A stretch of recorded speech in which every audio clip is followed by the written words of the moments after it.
And we're live. What's up, everybody? Welcome to the Closer Show. This shit right here is staying right here all year. But this shouldn't be stressful at all. I want that 2,500 just because he wouldn't give it to me. G's private stock lead, motherfuckers. Let's go.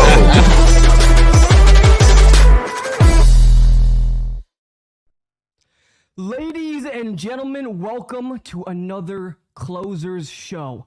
I know what you guys are thinking. You guys are like, Liam, you've been doing these other shows. You haven't been doing the Closer Show. What's up? Don't worry about it. We had big things in the back end coming through, but we wanted to start it back off with a bang today. Now, you guys can read the title. I know you guys can do that, but what you don't know is just how good of a closer this person is. If you're part of SubTo, you probably do, but if you're not, let me give you a little synopsis. This is somebody that is personally endorsed by Pace Morby. This is somebody who is so good at closing that everybody is nervous about her coming in and absolutely dusting the competition at the Closers Olympics. Now, I'll let this person hop on and introduce themselves in just a moment here, but I just want you guys to understand. I need you guys to understand that what you guys are in for today is an absolute treat. A creative finance master, just an ability to build so much rapport with sellers that they love her. I mean, seriously, I think that half the sellers she's talking to probably want to marry her by the end of the call. But without any further ado, ladies and gentlemen, we have the one and only Jen Shelton. How are you doing? I'm great, Liam. Thank you for that wonderful introduction. Well, I feel like I might have given you a lot to live up to, but you set the bar high, so I don't even think it's going to come close to what you're capable of.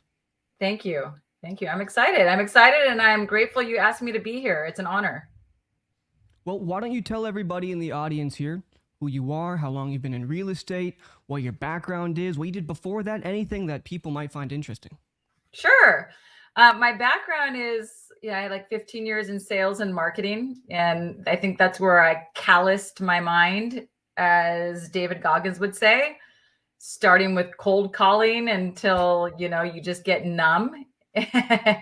So it was a little bit like the boiler room. And fast forward, now that I joined, SubTo 3 years ago, that was the beginning of my real estate investor career, or, hustle.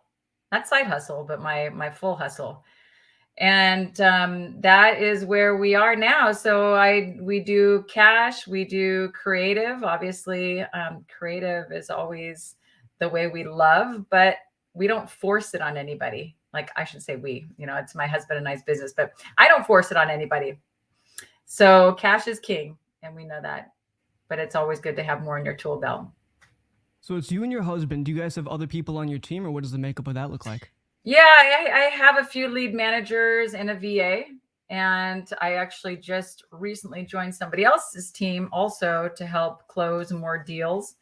So I JV on the majority of my deals. I always say teamwork makes the dream work, and I'd rather have a small piece of the watermelon than the whole grape. And I like that. Okay. Yeah, that's where we are. I get a lot of people who are newer. I have this community that I run on the back end, and a lot of brand new people are hopping into there, and they're saying, hey, how do I avoid partnering with somebody on my first deal? I want to get this thing sold myself. And the advice that I give to all of them is, I'd rather have 50% of $100 than 100% of $0. Oh, yeah, that's good. Being able to split things up, and teamwork does make the dream work. Squatting up, it's for beginners especially, it's the best way to start getting your deals done. Absolutely. Yeah, I tried to do everything when we first started, but I got bottlenecked. And then you find out what you really like to do. Like, you probably, a lot of people could do everything, but do you really love to do everything? And I found that I really love and thrive and get energy on talking to sellers and doing acquisitions. So that's why I decided to, partner with people and get deals done quicker and focus on what I love to do and what I'm best at. So what role would you say your husband plays? Is he also on the phone, or is he more of the systems and operations person? Yeah, he's a systems and operations guy, but we kind of have everything set up. So there's not a whole lot that needs to be managed day to day in the systems side. So he's more of like, I call him like my chief strategist. When we have these like creative deals that come through, it's like, what are we going to do with this? Like, let's figure out the exit. How are we going to make it work? The numbers work. That's good. You know, have you read the book Rocket Fuel before? Not yet. Have you heard about it? It sounds like Yes. you've heard about it. Yes, but tell me what you were going to say. Well, it's pretty much that exactly. There's two main roles. You have your integrator and you have your visionary. The visionary is the person who's on the ball, front of the lines, talking to everybody, being the bright, smiling, shining face. And then the integrator is on the back end saying, hey, let's slow things down. Let's get a process in place. Let's make things happen, not do everything. And it's just a really cohesive set of roles that people have that allow them to move a lot faster. I've seen that. It's a very, very effective partnership or type of way to build a business. You know, Pace did that with was it Cody? Yep, Cody Barton. Yep. And just a number of other people who are top level. They run that same model as well. So I would say you're on the right path with that. The last thing I wanted to ask you about, because I didn't get to talk to you about this, when Pace publicly came out and said, hey, I'm backing Jen. She's going to be the next Mooney. She's going to come in and absolutely crush this thing. I'm going to put up money, in fact, that she will win it. What was your reaction to that? How did you feel? The pressure. I guess it's it's a positive nervous pressure, like anxiety pressure. But no, it's all good. It's good to have pressure because then it forces you to, up your game. Yeah, if you just stay inside your comfort zone, you don't get too super far. But exactly, people, I think it's time to start getting Jen on the phone here. You guys are here for a reason. So I'm going to share my screen so you guys can see our beautiful platform, ispeedtolead.com. There it is. And what we're going to do is we're just going to go down. We're going to find a lead that Jen really likes. We're going to take it out. Now, Jen, are you able to see my screen all right? Yeah, you got to get close. Make it bigger. There we go. Now I can. We've got this one in Fort Myers, Florida that I'm thinking looks pretty good. It's vacant. They want to sell ASAP. It's not listed. They just submitted this a little while ago. They say it's in excellent condition, but it is vacant. So I'm interested to see. Ooh, how long have you owned? 0 to 1 years. I'm going to skip this one because of that. I don't know exactly what that is, why they've only owned it for just a short amount of time. I bet they're an investor. That's my guess. Oh, yeah. Like a flip. I mean, yeah. Don't mind me. I'm just putting a story here with your link so everybody knows that. So I share with my people that we're live. Beautiful. Yeah, let's get all the SubTo crowd up in here. Let's see. You know what? I like this one. It's kind of in the middle of nowhere. The city is 80,000 people, so it's not too small. But the roof needs replacement. They need to sell ASAP. There's no mortgage on it. They've owned it for a while. It's inherited. This is the one I'm going to go with right here. Okay. I love that you can see so much information. That is one beautiful thing. And there's another beautiful thing. We have something called the Coupon Club. And right now, all leads that are new status for this entire week with Coupon Club, you can get for $9.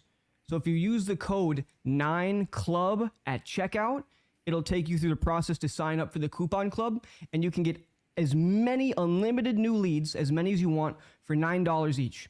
So that's something I would check out. Boom. Okay.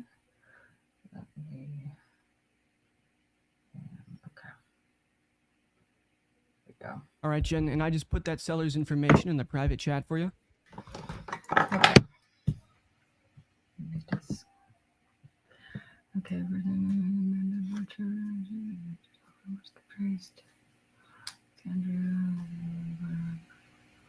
Got Mr. the Wholesale Coach saying the 9 Club is legit. It's too legit.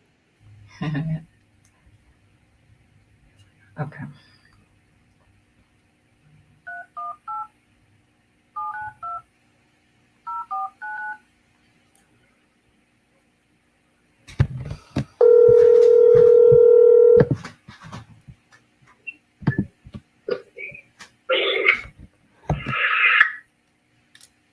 Hello? Amanda? Can you hear me? Amanda, can you hear me? Yeah. Hi, this is Jen. I got your request for a fast cash sale on your property on Morris Street. Is that something that you filled out? Yeah. Okay. Is this Amanda? Yeah. Or is your mommy there? Yeah. Can I talk to your mommy, please? Yeah. Thank you. Okay, hello? Hi, Amanda. This is Jen. How are you? All right. Hold on. This is not Amanda. This is her mother. The baby had the phone. I know. She was very sweet. I'm trying to reach Amanda because she contacted us about buying her house. What is wait a minute. Let me get you to the sound. Okay. Her house sounds like mine. Okay.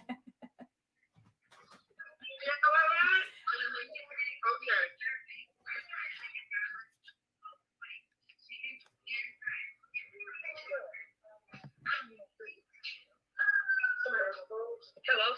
Hi, Amanda. This is Jen. I got your request for a fast cash sale on your property on Morris Street. And Okay. yeah, calling to chat with you about that. Your house sounds like mine. Oh, so okay. Could you give me? I'm in the middle of working right now. Oh, my you mom are? had my phone. That's why she ran it to me. Okay. Could I call you back on this number, or do you have a different number? Because I do want to talk to you. Yeah, I can't right now. I understand. This is a good number. When do you think you can chat for like 4 minutes? Give me about 30 minutes. 30 Is that minutes. cool? Okay, that's cool. Yes, ma'am. All right. All right. Thanks, Amanda. I'll talk to you soon. Okay, bye. All right. All right. We will be calling Amanda back here. It's always good when they say, I do want to talk to you. You know, they are truly surrendered to selling. That motivation is there. That motivation's there. All right. Let's take a look here and see what's coming next. Ooh. This one is looking pretty good. Okay. Oakland, Tennessee. Roof needs replacement, needs paint, flooring, paint outside. There's no mortgage on it. 4-bed, 3-bath. They've owned it 15 to 19 years. Wow. I'm liking this one. I'm liking this one quite a lot.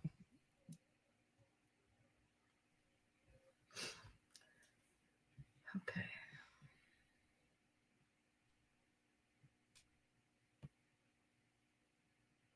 Thank you. It just came through. Let's see here. There we go. So, okay. And then Hedge Fund Offers is the website that he went through.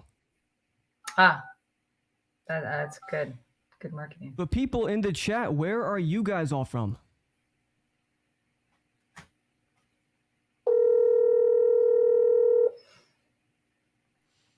Well, Daniel, the question that I would have for this, are you buying new leads or are you buying old leads? Because this would have a massive effect on the quality of them.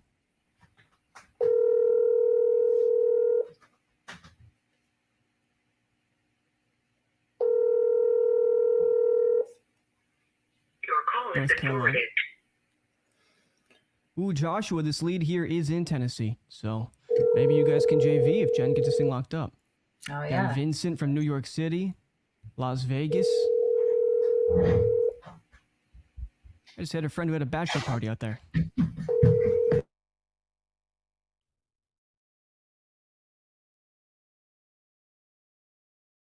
Uh-oh.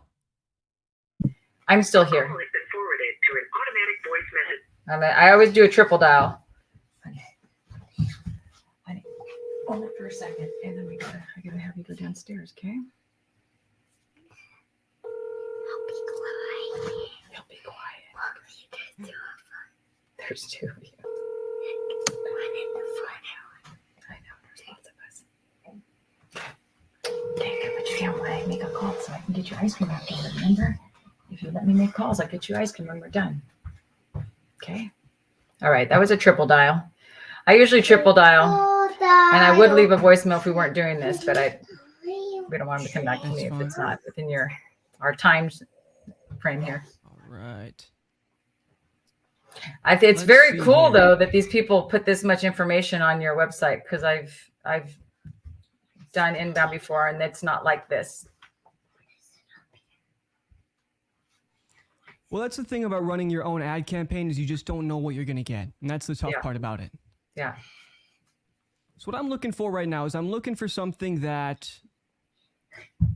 is a low level of attachment to the house and high motivation. So, like, tired of being a landlord is not bad, but I want to see this thing in worse condition.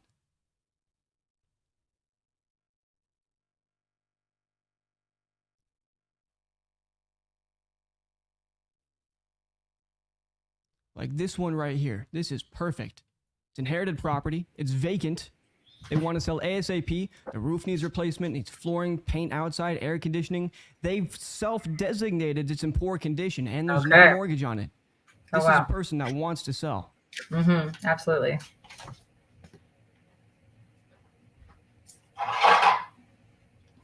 Boom.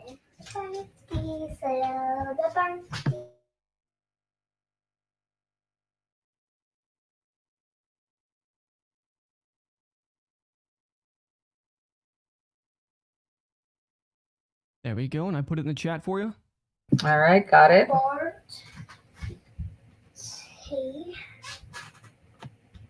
Oops, that word didn't go through. Let me see.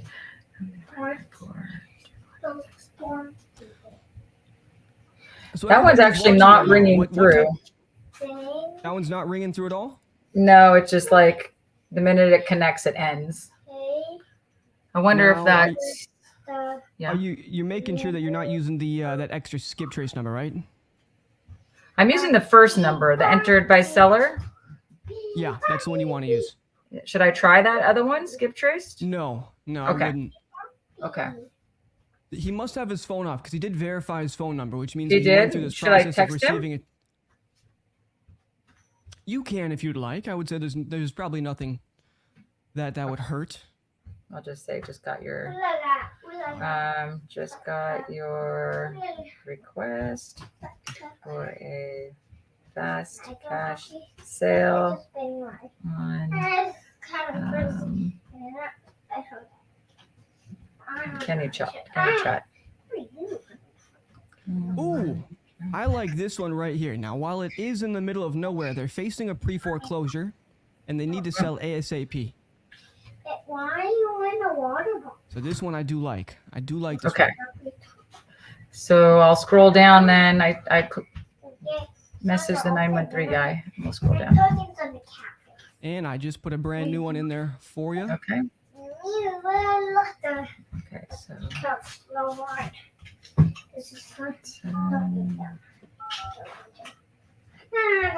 we got my guy Chris.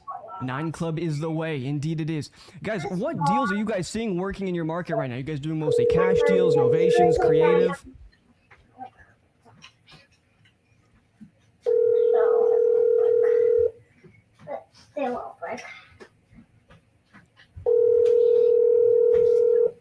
Jen's coming in playing Ultimate Mom today. Working, mommy. hi, Dwayne. This is Jen. I got your request for a fast cash sale on your property on Guernsey Drive. Calling to chat with you about that. You have a minute? Not really. I'm playing pool. Have you talked to me before? Oh, you're playing pool? Like you're actually at the pool hall right now? Yeah. Oh, okay. I'm stepping out for a second. Have I talked to you before? Not yet, but I have notes here. Shoot your pitch. Let me see what you got. I'm looking for somebody that's serious.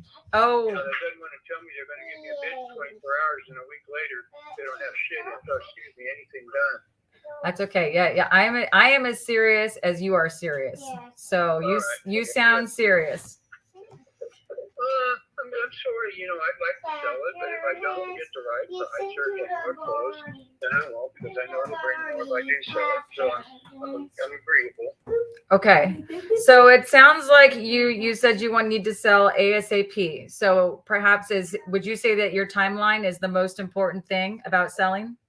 But not really. No. What is the most important thing to you about selling? Getting it out of my hair. Getting it out of your hair? Yeah, I'm downsizing. You're downsizing. Okay. And how long do you have in order to get it out of your hair? What What's this question? Well, I have a note here. I think that you had inputted No, that. can we get on with this conversation, or you got anything to offer me as far as product line? Yeah, well, we actually buy houses for cash, and we help homeowners who are sometimes in difficult situations. Standard thing, okay. And so what you want to do, lay me out and see if you can work something with me?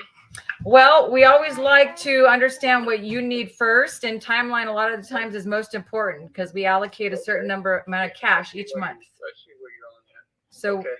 Yeah, it's both kind of important, but I don't have to do anything. But I'm not like your typical person that have to sit on something for weeks. I'm glad. To get an answer, so I'm kind of disgusted with some of the people I've been talking about. They're serious, but they're just not getting on it. Not giving me my answers.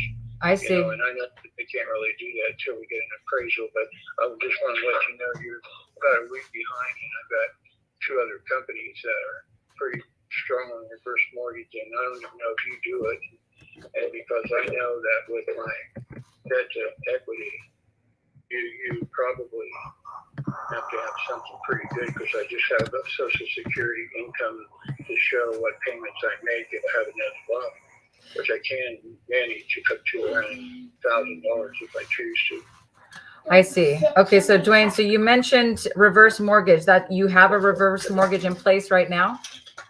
I'm working on it. You're working on it. So you're working on a reverse mortgage. Okay. So We are. you and somebody else's. Yeah. Okay. Yeah, 2 companies. You and 2 companies. Do you do it? No, I do not, but I want to find how we can help you get what perhaps you haven't gotten yet. Like, what is it that you need in order to get this deal done that you haven't gotten yet from these other guys? Well, I got a little bit of fixing up I need to do. Okay, so you Patchwork, something that's not a problem. When an appraiser comes out, it'll pretty much be done. okay, so you need to do a little fixing up. So besides that, because we do fix things up, and when we buy as is, you don't have to worry about that. That's the option in the prices right now. It's always about the price. You know that, and your commission. So, I'm actually not commissioned. I actually buy houses. These are houses that will either, hold. I can tell you do a good business already. That's why I'm still talking to you. Oh, well, thank you. I mean, I can tell that you're a straight shooter, and I appreciate that. That's hard to find. Thank you. So then what is it that you need from, a home buyer like myself in order to get this deal done for you? I need $240,000 and I walk away from it. But you're the only one that hears it. It's just for $250 to $320. I mean, the market value and the market average around the area. Zillow's got it a little bit highest, but when I appraisal in town, they don't know everything I've done to it. And, I've done all the major replacement stuff. That's the most expensive things you could do, from the top to the roof to the basement. I've even taken cast iron out, put PVC in, and I've got LED lighting now. Got my electrician. I've got all the wall carpet on the carpet layer, and a bunch of other things. Tile in the kitchen, around the island, countertop there. And, I've done the major things. I've put in new furnace within a year and an air conditioner within a year. And anything you can think that's expensive in the house, I'm going to have it done. So it sounds like you've done a lot of work to it then, Dwayne. You've got it like... You locked on for $40,000, so that's kind of going to be hanging over my head. The interest is higher, and that's it. Anything else you need to know, I'm out there. But please don't count me about little trivial stuff like some of them are doing, and then they're off the phone for 2 days, and I don't want to deal with them. Yeah, I mean, it sounds like you've been kind of given the runaround. Oh, okay. I don't know what they're up to. Okay. They can't freeze me out because I'm not in a foreclosed situation. You're not in a foreclosed situation, or you are? No. Okay. No, I could be if I wanted to tally around, but I'll sell it. I'm not worried about it.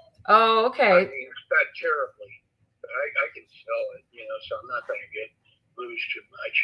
If lose anything, because the location is perfect. The house is corner lot, fenced-in backyard, 3-car garage, 5 bedrooms, 3 baths.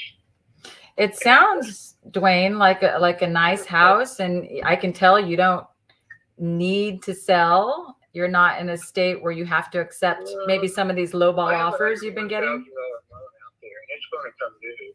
It's not going to come due for a while. How much is it? The loan? 101,000 by I want. 101K. And about how much would you say you're past due? I'm not past due. I've never had it. But my credit rating's good. I'm not past due on nothing. Oh, okay. Well, good for you. That's, during I this. wasn't bragging. I didn't mean to make it sound like that. I just wanted to let you know that I'm not past due. Yeah, no, One of the loans, that's $80,000 loan, 50 to 69, was basically just done because my wife divorced me in January. We've been separated for 14 years, and she comes back and smells money. So anyway, I had to pay her, and that's why I have that extra loan out, and I don't pay any payment on that. So I had see. Another 6 months. Okay, so you have this 101. Fumes, Okay. Sorry, I didn't mean you. That's okay. So you actually, your divorce was finalized in January. Is that right? Yeah, I paid her off in May. And you paid her. You already paid her off. Yeah. Okay, so you don't need to sell then per the court order or anything. No court order. It's my house. Oh, okay. All right. So then you have this house, and is the only reason you want to sell is because you want to downsize, or is there something else or anything else I'm missing? No, it's just time to size. I'm an older man.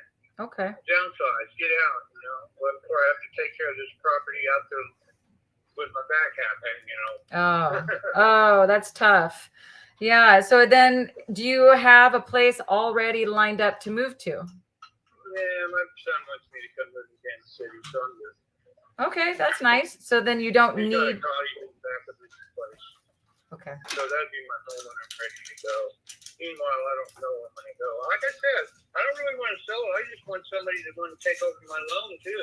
Oh. Give me a little cash out, So I'm not hard to beat. But see, my income isn't that great because I'm on Social Security.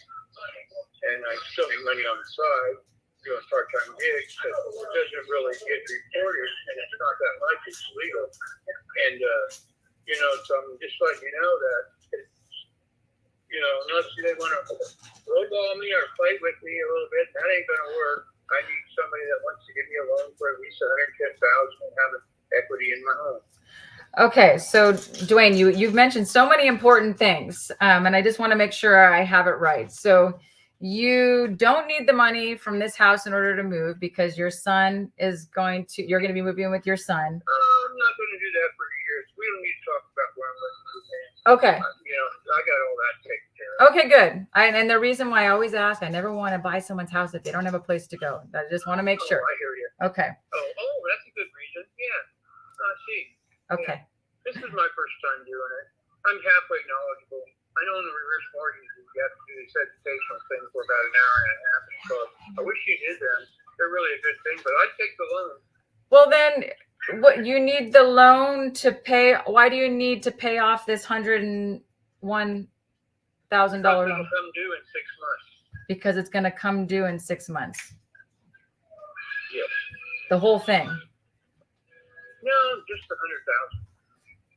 And what kind of loan is that? That's going to be called due. 2 loans. A HELOC loan. Oh, it's a and then HELOC. personal loan. I see. And then it's a personal loan with no interest for 6 months. I Oh. just filled out the contract to pay her off. Oh, okay. I understand now. Okay, so you have a HELOC that there's no interest for 6 months. So No, the HELOC I pay every month $300 and some dollars. 300. The personal loan I don't pay for 6 months. Okay. So I just need the money. So I think you got an idea of what I'm doing. And otherwise, I'm going with the first mortgage and keep going. So the HELOC, I have to get rid of it till I die. yeah. It can still be bought back. Well, So so it's going to be kind of hard to deal with that unless you want to give me some money at halfway decent rate. And I'm not paying 8%. And it's not going up, I don't think, anymore. The judge, I have to live with it for a while. so the 101 is going to be called due. That's your HELOC, and then the personal loan is how much? That is not called due. They both come due at the same time. They both come due. Okay. Well, no, the HELOC loans would probably go on because I make payments on it. Yeah. But they both come due in 6 months because I went away from the bank in 6 months. Okay. So I guess, No reason. We're good standing. okay. So this is making sense, Dwayne. I think I understand what you're trying to achieve here. But so how much do you need at closing in order to solve what you're trying to achieve? I'm sorry about closing in the house. Yeah. So how much do you absolutely, not your total purchase price, but how much do you absolutely need at closing in order to solve what you're trying to achieve? Yeah, you paid it a big time at the beginning of your step conversation. Was that? You need to repeat it again. Oh, that's okay. I said, how much do you need at closing then in order to take care of everything you're trying to achieve? Well, I like the payment. Keep my payment under like 700. So I probably only got a month of balance and maybe $5,000 or $10,000.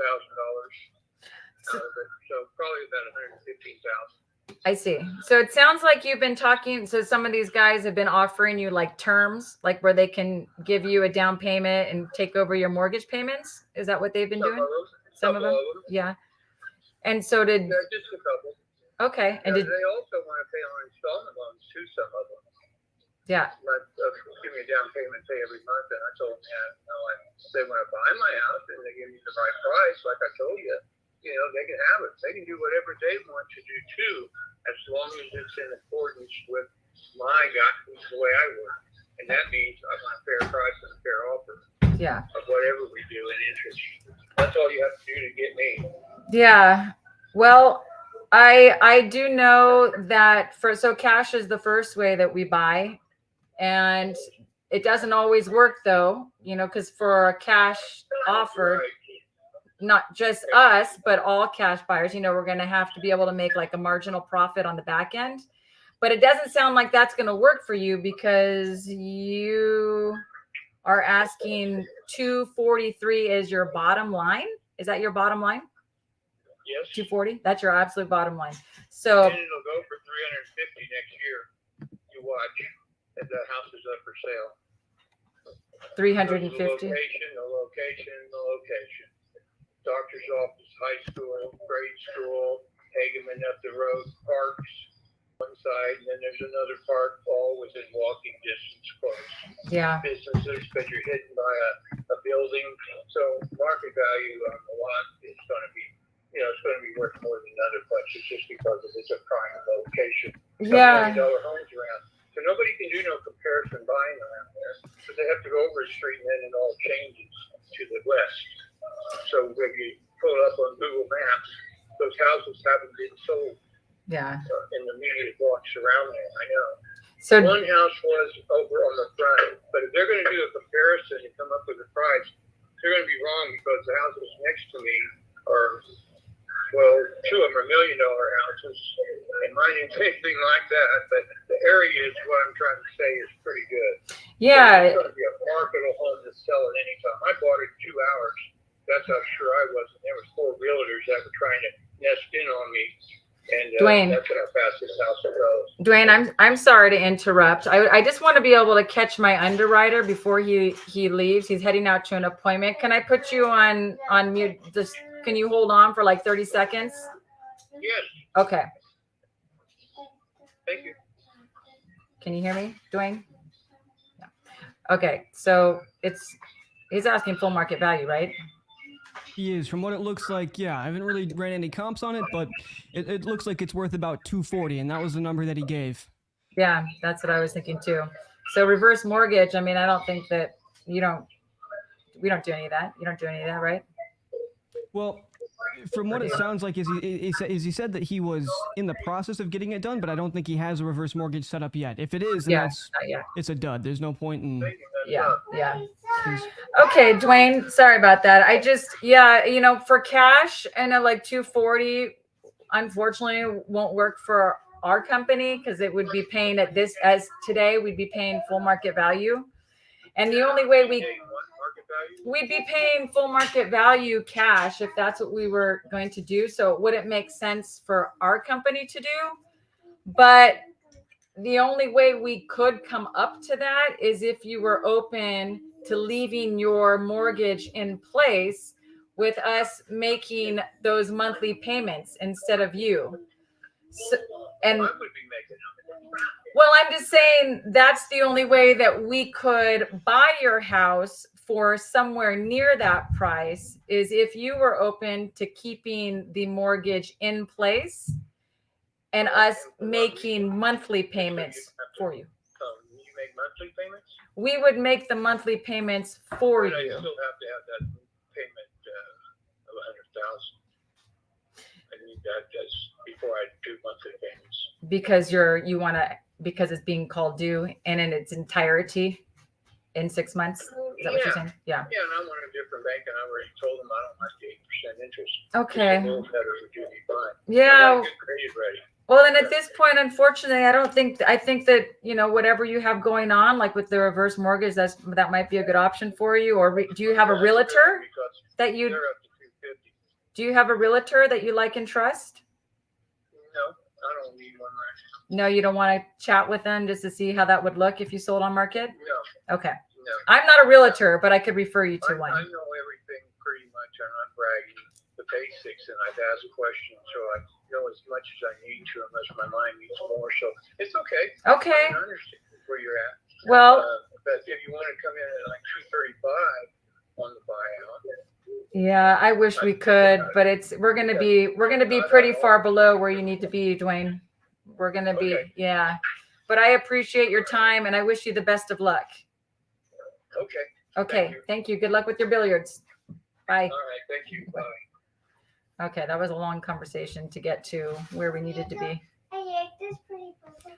It was confusing, That was right? just, Bill? yeah, tough situation right there, but I think that you made the right choice with that one. The motivation wasn't high enough. He has no reason to get out of the house that quick, so Yeah. I was trying to delicately bring up the pre-foreclosure since we had that in the notes, but he obviously has been telling that to other people because he jumped to the conclusion himself. yeah, I didn't quite hear that. So what my take on it was, just based on what he was saying, I got the sense that he might have been lying a little bit about his financial situation, because he was really getting into some deep storylines there. And usually when people are getting that in depth, giving all these extra details, that tells me that they're kind of coming up with it on the fly. Did you get that sense? Yeah, it was a little bit strange. It didn't, like, he kept saying, calling it due. I wonder if he meant like auction. I don't know. I mean, we can see that though on public record, right? You could see that on the back end somewhere. Sometimes you have to, especially in the smaller areas, you might have to actually just go to the sheriff's office where they have it posted there. That's the only area where you can find the auction listing. In this instance, with the HELOC, if he's behind on it, I don't know exactly what the situation is. It was a little unclear. Tough to say. Yeah, and he was very stuck on like needing the 100. Well, he said he took out the HELOC to pay off his ex-wife. And then I think it starts paying interest on it in 6 months, and he realizes he probably can't afford it, because I think it might have been at higher rates than he would have liked, or something like that. All right, nonetheless, I've got another lead that I'm looking at right here. All right. As you can see, this one's brand new in Killen, Alabama. But what I'm liking about this is it's inherited. It's vacant. They want to sell ASAP. There's no mortgage. It seems to be in decent condition. It's more than 5 bedrooms, more than 3 bathrooms. So I'm not certain what we're going to be looking at here, but this is the one that I'm going for. Okay, let's do it. And remember, people, if you go and sign up, the link is in the description, using the code 9CLUB. 9CLUB. All leads in new status are $9. You just have to sign up for the coupon club. It's coupon club exclusive. And if you use that code on checkout, it'll take you through the process to sign up. Now, I'm not using that code because I have this benefit of having unlimited money on the platform. So, losers.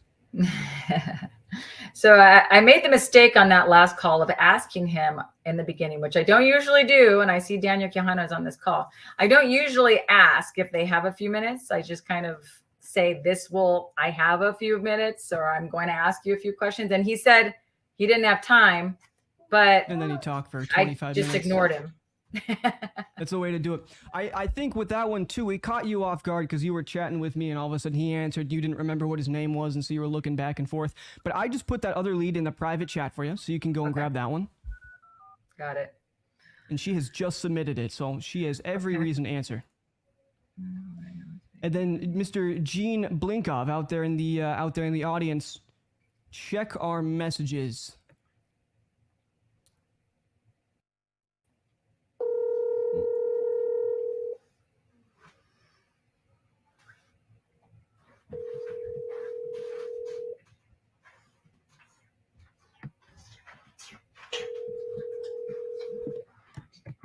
Hi, Lisa. Hi, Lisa. This is Jen. I got your request for a fast cash sale on your property on Harbor Close and calling to chat with you about that. How are you? Good. How are you, honey? I am great. Thank you. Well, catch me up to speed. What has you considering selling? Oh, it's a house that I inherited. You inherited I've never it. even, I mean, I'm tired of it. I just want to get rid of it. You just want to get rid of it? I've been taking care of this house for my mother. It was a second home for her. My little brother, he was there for a while, but he died 11 years ago. And then I took care of it because it's closer to me than it was to my mother. And then she passed away. And I used to flip houses. This house was built by a builder. It's got ground molding. I mean, it's a well-built house. Yeah. It just, I'm just tired. I just don't want it. Yeah, well, okay. So plain and simple, you just don't want it. I'm sorry about your mom. How long ago did she pass away? She died last year. Well, it was about a year and a half ago, Oh, but it took okay. a while for probate. Ah. I gave him the wrong will. Oh. Do you know what? That if you, I couldn't find where I hid the original will. Oh, Because wow. my house is like a vortex, and I've got piles of paperwork everywhere. And I accidentally gave them one that was, they needed an original. And Oh, okay. so we had to find all the signatories of the will to verify it. Got it. Because I was So, the only heir. oh, okay. So you've already gone through probate and now you have approval to sell it. And how long ago did that take place? Did probate end? I don't know. I just took a while fixing the house and Oh, okay. painting it, changing the colors and putting new carpet in it. So The you're only thing that I did not do, which needs to be done, is there's a balcony on that house. It needs a new balcony. I got a bid from it'll be about 50 grand to do that. Then there's a walkway down to the water, which I think is an eyesore. It's more steep than if they would have just made a stone walkway. Like, what were you doing? Yeah. So, I mean, there's a lot of wiggle room in a lot of places on that. I'm not. So We just took it down off the listing today. I got that signed today. oh, wow. I was actually going to ask you about that because I saw that it was active for 68 days. And how did that go over those 2 months?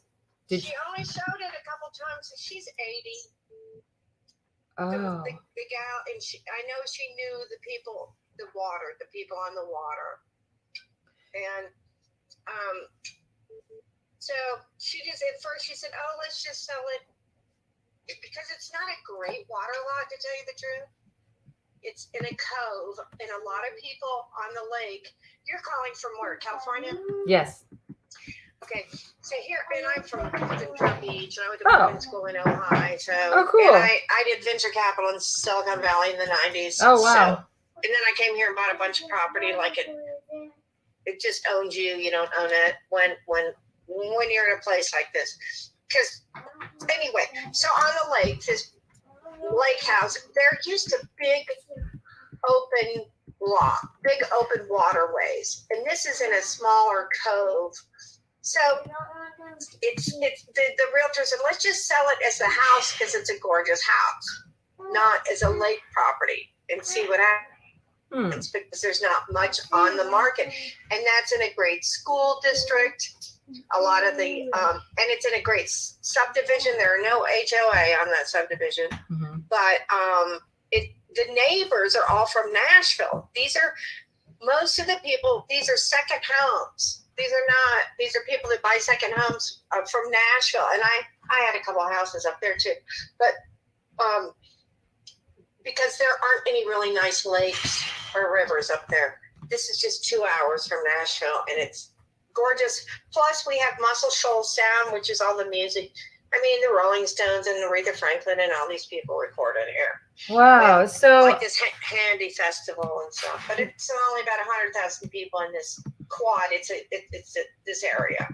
So Lisa, you're a flipper, so you know what's up. I did. I'm Yeah. just going out. I want to go to Thailand and get the hell out of here. Okay, so how are we gonna get you to Thailand so you can get out of here? My kids are grown up. All my friends are over there from Santa Barbara. Okay. My kids are in New York. They work up there. And there's a writer's strike. They work on Law and Order, but there's a writer's strike. So I'm keeping one of my other houses for them in case, so they don't go homeless. Oh, well, that's nice of you. Well, since you're a flipper, it's always such a treat for me to speak with people who get what's up. And I can tell you are a smart woman and you've already been doing your homework and getting stuff done. So what have you not gotten from the other guys that you need in order to get this deal done? It only took me, I only decided yesterday that I was going to just get some cash offers and just drop the price and just get over it. You know what I mean? It was my emotional wanting to get the hell out of here. Well, Before yeah. I was here and I didn't care. You know, you're like, okay. And then you get tired of, I'm just tired. I'm just tired of it. I'm tired. I'm 63. I'm tired. Yeah, you're just tired. It sounds like you've been taking care of a lot of people and houses. So now you're ready to have this behind you and get to Thailand. So then what is your timeline for getting this done? Your ideal, I'm like trying to get it done in a week or two. okay. I mean, So like if you don't sell in the next 30 days, what will you do? well, I've already got a couple offers. I just haven't signed anything. Aha. Okay. And how are those offers? They're okay. Yeah, they're just okay. They're in the fours. Yeah. Mm-hmm. But it wasn't high enough for you to accept one? Well, I haven't. I just got them today. Oh, you got all those offers today. Good for you. Okay. Well then, what do you like and what don't you like about what you've gotten? Well, honestly, I one time I did a cash off. I had some other properties in another city, and I had someone that made me an offer and just tied up the property to resell it. And I had some squatters in that property that moved in with pit bulls and changed the locks. And it took me weeks to get rid of those people.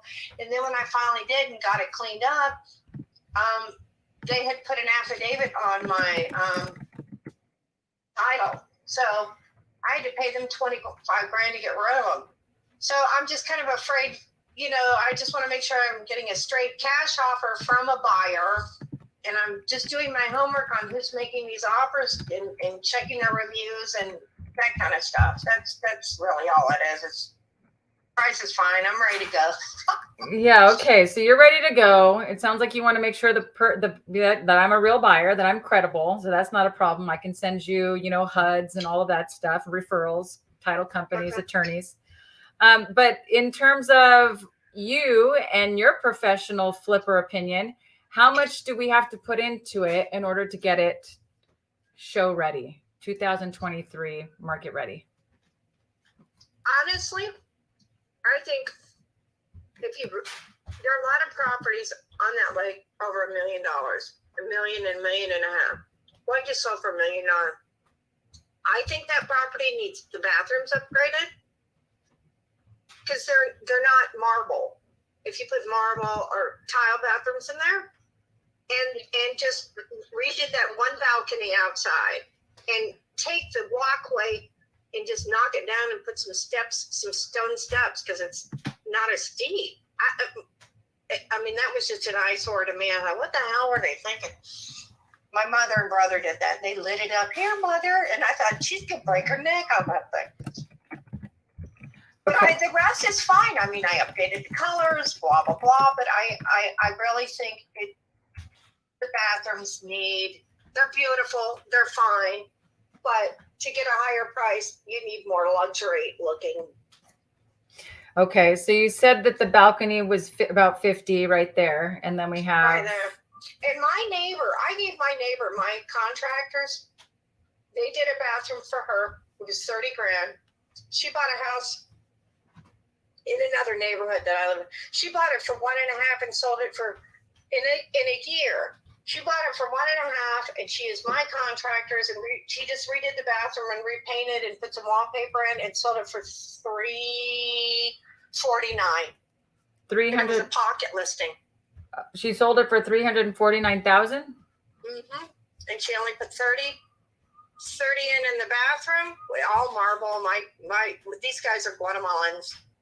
You know, here I got a group of these great Guatemalan tile guys.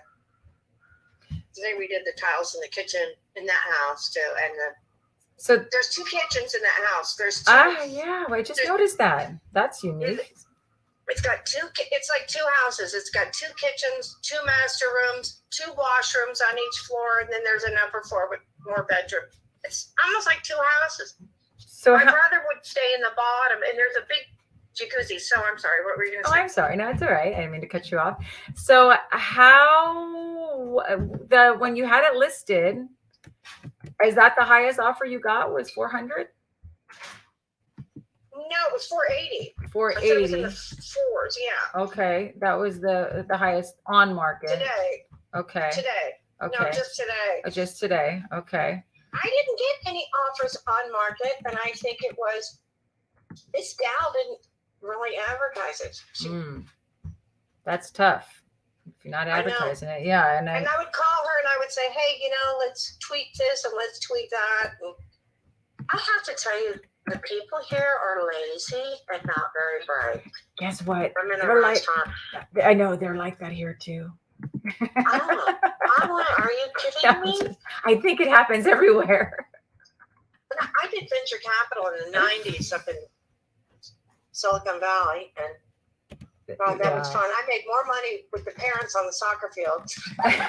Well, you sounds like you're very unique, and you can tell you are not, you are in the 1%. So that's awesome. So if you got your offer for 480 on market after realtors commissions and all that, and that was more like no, that's off market. That was today. Oh, that was off market. Okay. Yeah. So then I'm just doing my homework on them. Okay. And if this is too far for you to even come and do all that work, you don't want to mess with that unless you had people closer. Yeah, I have people closer. But there's a mother-in-law suite. What's the info with the mother-in-law suite? I guess that's what they're calling the downstairs, or we took the basement. The basement. Where there's a master bedroom. Okay. It's like and there's a veranda right there that goes out onto the water. Okay. And above the garage, this is another thing. There's an attic above the 3-car garage, as long as that garage, and it goes beyond the garage over the washroom. So if they needed plumbing to go up there to build another thing, they could. But it's a lot of house. People don't. Well, who knows? Okay. And the deer come in the yard. There's a creek next to it. You hear the water, the bubbling creek. The deer are there, the geese, all the wildlife. My girlfriend from Arizona flipped out. She was like, this is water. I said, not for Alabama people. They want, we have a lot of lakes and rivers where it's really open. Yeah. So I, Lisa, am looking, and it is, there's not, it's hard to find some of those comps online. I'm not seeing a whole lot. What you need to look at is Wilson Lake. Wilson Lake, okay. Because that'll cover other cities, and there's a dam that was built, and the Tennessee River has several dams that they made lakes, but that's TVA, and they built these lakes are the dams for the electric. Okay. Back in the turn of the century, back in the 20s, and this almost ended up being Detroit. Thank goodness it wasn't, but Ford tried to build here to be on the water. Oh, or okay. So Lisa, you're a straight shooter, and so I want to be too, and I want to make sure I'm getting you what you need so you can get to Thailand. So I'm just like looking at the photos. I don't know if the photos online, if those are recent or not, but how much would we need to put into it in order to be able to sell it? Like, you know, top They're dollar. recent. These are recent? Yeah. Oh, okay. So Yeah. would you say it needs, like, with everything that you mentioned, getting it to 2023, like show ready, would you say it needs like 150, 200 in work to get everything updated? Yeah. Yeah. Yeah. Okay. So 150 to 200, and that includes the balcony. That includes the balcony. Okay. So then in order for us to be able to move forward on this and get you what you need, so that we can close in 30 days or less. You say 30 days, but we can always push title for quicker. Right. Where do we? A great attorney who did all the paperwork. Okay, that's helpful. That's helpful. So where do we need to be? I don't know. 480 looks like it might be a little steep for what we need to put into it. Is that your bottom line, 480?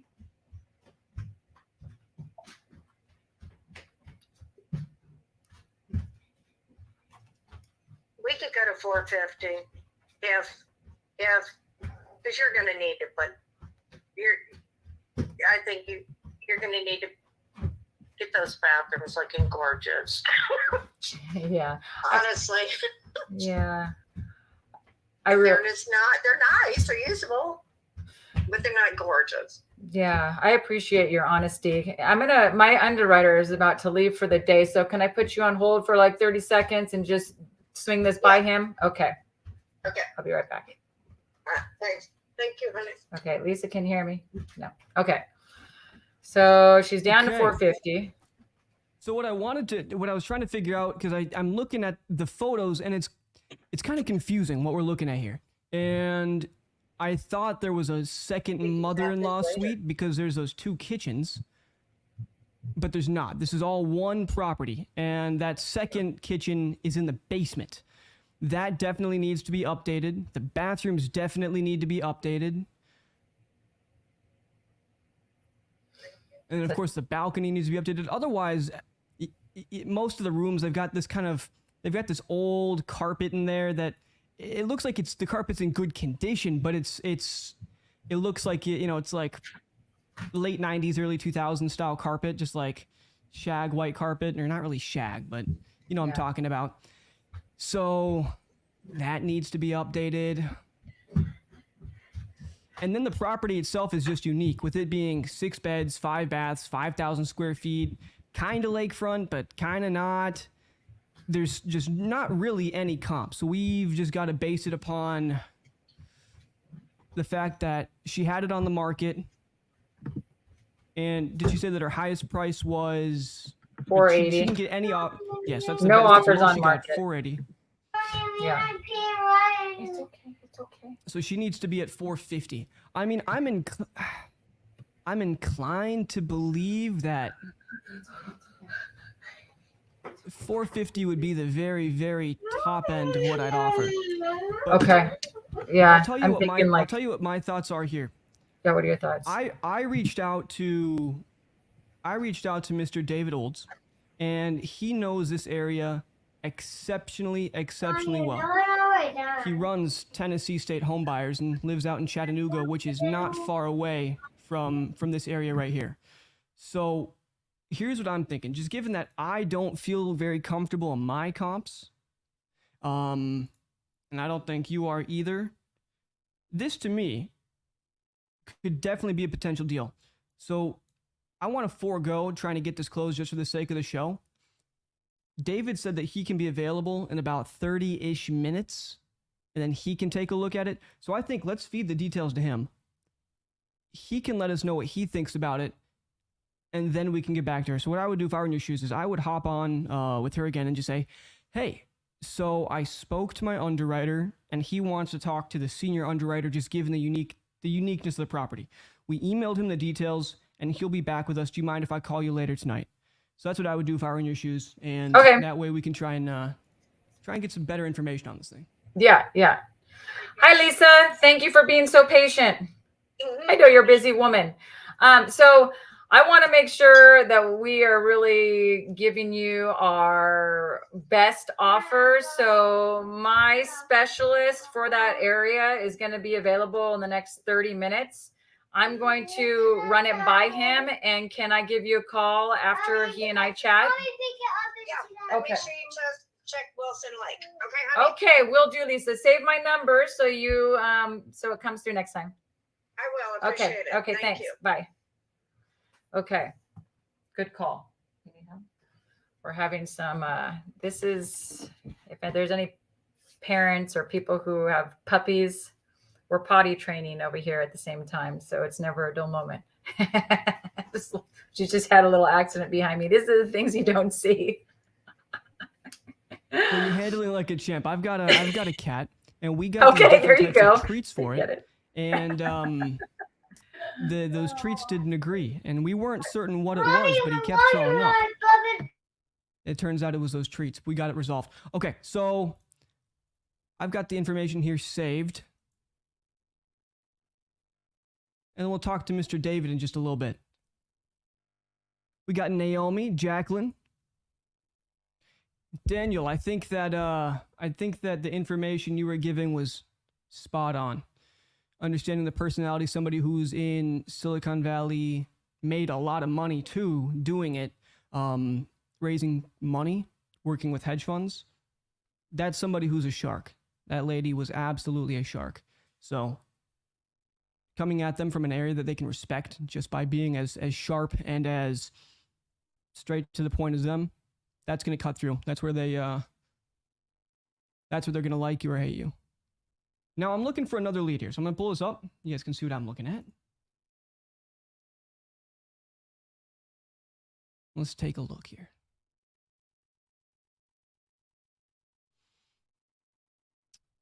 Okay, so I'm looking at this one here. Now, this one is a mobile home on owned land, so this is a little bit unique. But what I'm liking here are the motivation factors. Death in the family, moving closer to family.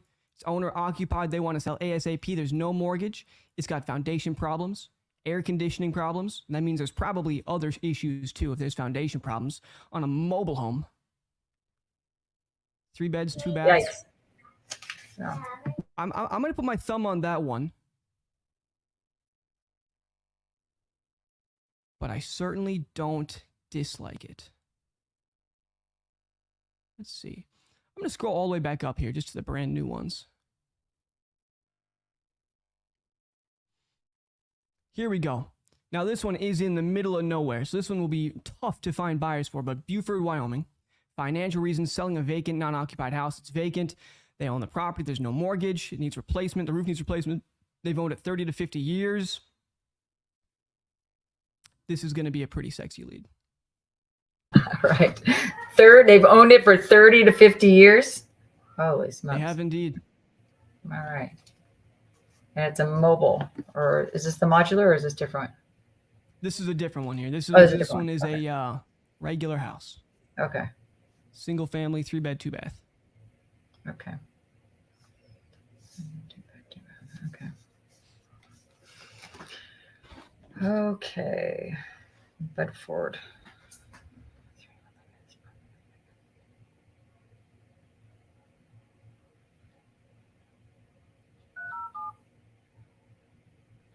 We got the one and only Max Jimenez up here. Oh, wow. Hey, Max. Got big names in the chat. Yeah, once Max knows people are out live closing, he's like a moth to a flame. You can't keep him away.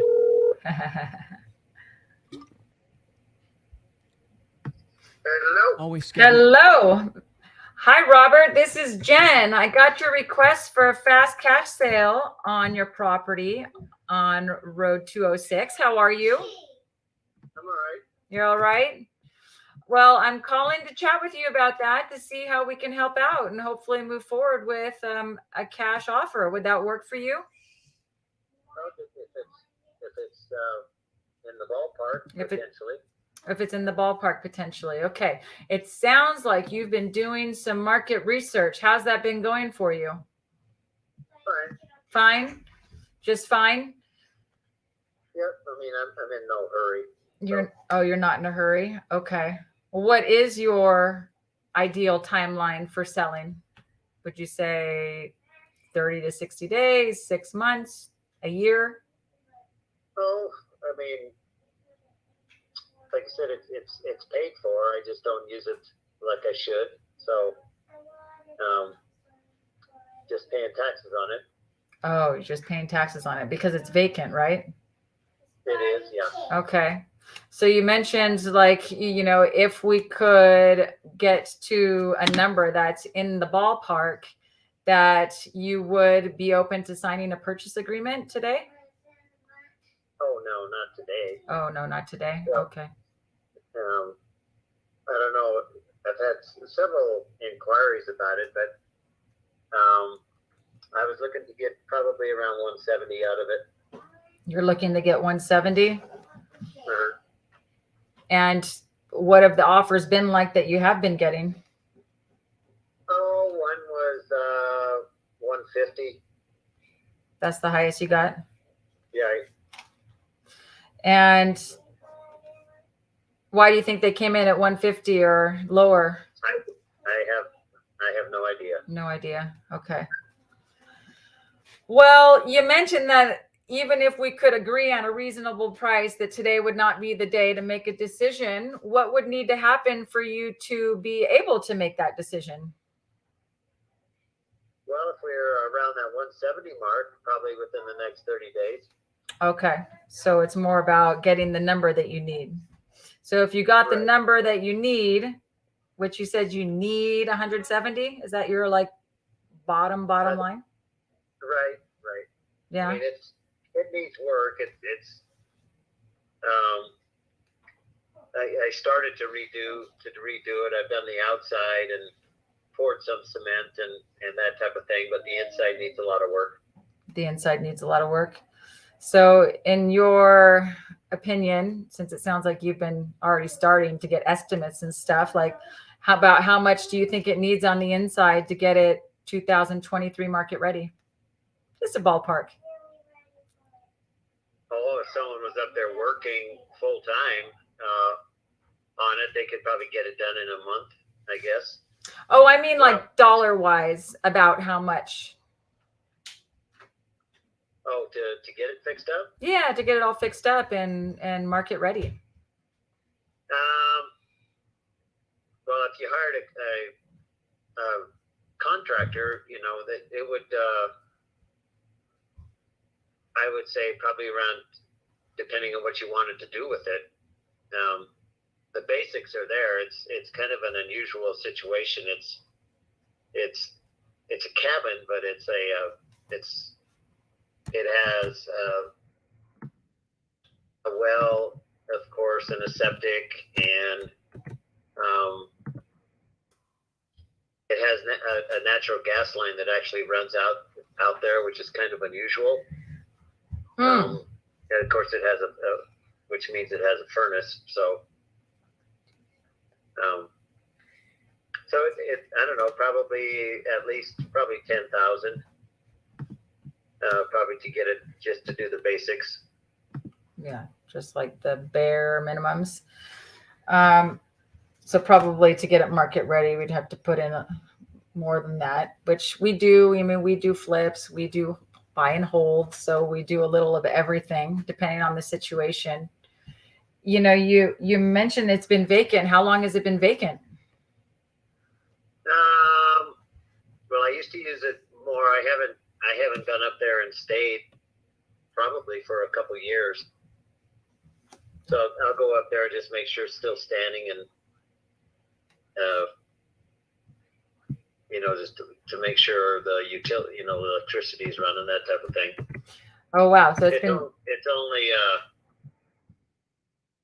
30 minutes from where I live. So it's not a chore to get up there. Okay. So it's 30 minutes from where you live, but it's been vacant for 2 years. And well, it's more of I guess it's kind of a very rural area. Yeah. There's not any other structures visible. I mean, so I guess it's what you want as a, what you're looking for. A lot of people have cabins up in that area that they only go up there, to get away from town. Yeah. Not a whole lot of people live up there full time. Yeah. Well, so what have you done to try to sell it so far? Nothing. Nothing? Okay. So if you don't sell in the next, 2-3 months, what will you do? Oh, I might. I have a buddy that's a realtor here in Cheyenne. Maybe let him throw it on the market. Yeah. What did he say he would list it for? Well, I took him up there. You're in California, right? I am in California. Okay. Well, the good thing about this is that it is so close to town, but it's also kind of in a wilderness area. Mm-hmm. So for the right person, he was going to start out at 200, but I didn't need to get that much. Yeah. Well, yeah, 200. Sounds like you sound reasonable, knowing that it probably wouldn't move for that dollar amount, but you haven't got 170 either. So is there something like specific that you need the money for, that 170 makes it work, but that offer you got for 150 doesn't? Well, I have some property here in Cheyenne that I was going to develop a little bit, and I just needed some funds to start on that. But that's no hurry either. So. Okay. So you don't need the money soon, but you need the money to fix up your current house. And it's some property. I just bought some acreage that I just wanted to do some improvements on. Okay, got it. So we've been poking around online and not seeing a whole lot of comps. So curious what you based your numbers off of, because you know that area better. Right. Yeah. Other cabins up in that area and property. There's not a lot for sale in that area. Mm-hmm. Most of it is owned by large millionaire type people. Yeah. So it sits in a right in the middle of this millionaire's kind of property. Okay. And he's actually expressed an interest in buying it. He kind of thinks he's kind of bought up property up there as it becomes available, but he doesn't have to see it in his wanderings. Yeah. So it doesn't bother him that much. So Robert, my underwriter is going to be leaving here for the day. Can I put you on hold for a minute? I just want to run this by him real fast before he leaves. Okay. All right. Thanks. Okay. Since there's no comps and it's in Timbuktu, what would you like? Which direction would you like me to go in? It's tough to say. It's tough to say on this, just because I'm finding two separate addresses for it. I'm seeing that it is in Cheyenne. I'm seeing that it is in Buford. There's no photos whatsoever. Of course, there's no houses or any structures for quite some time. What I am seeing, though, is right nearby.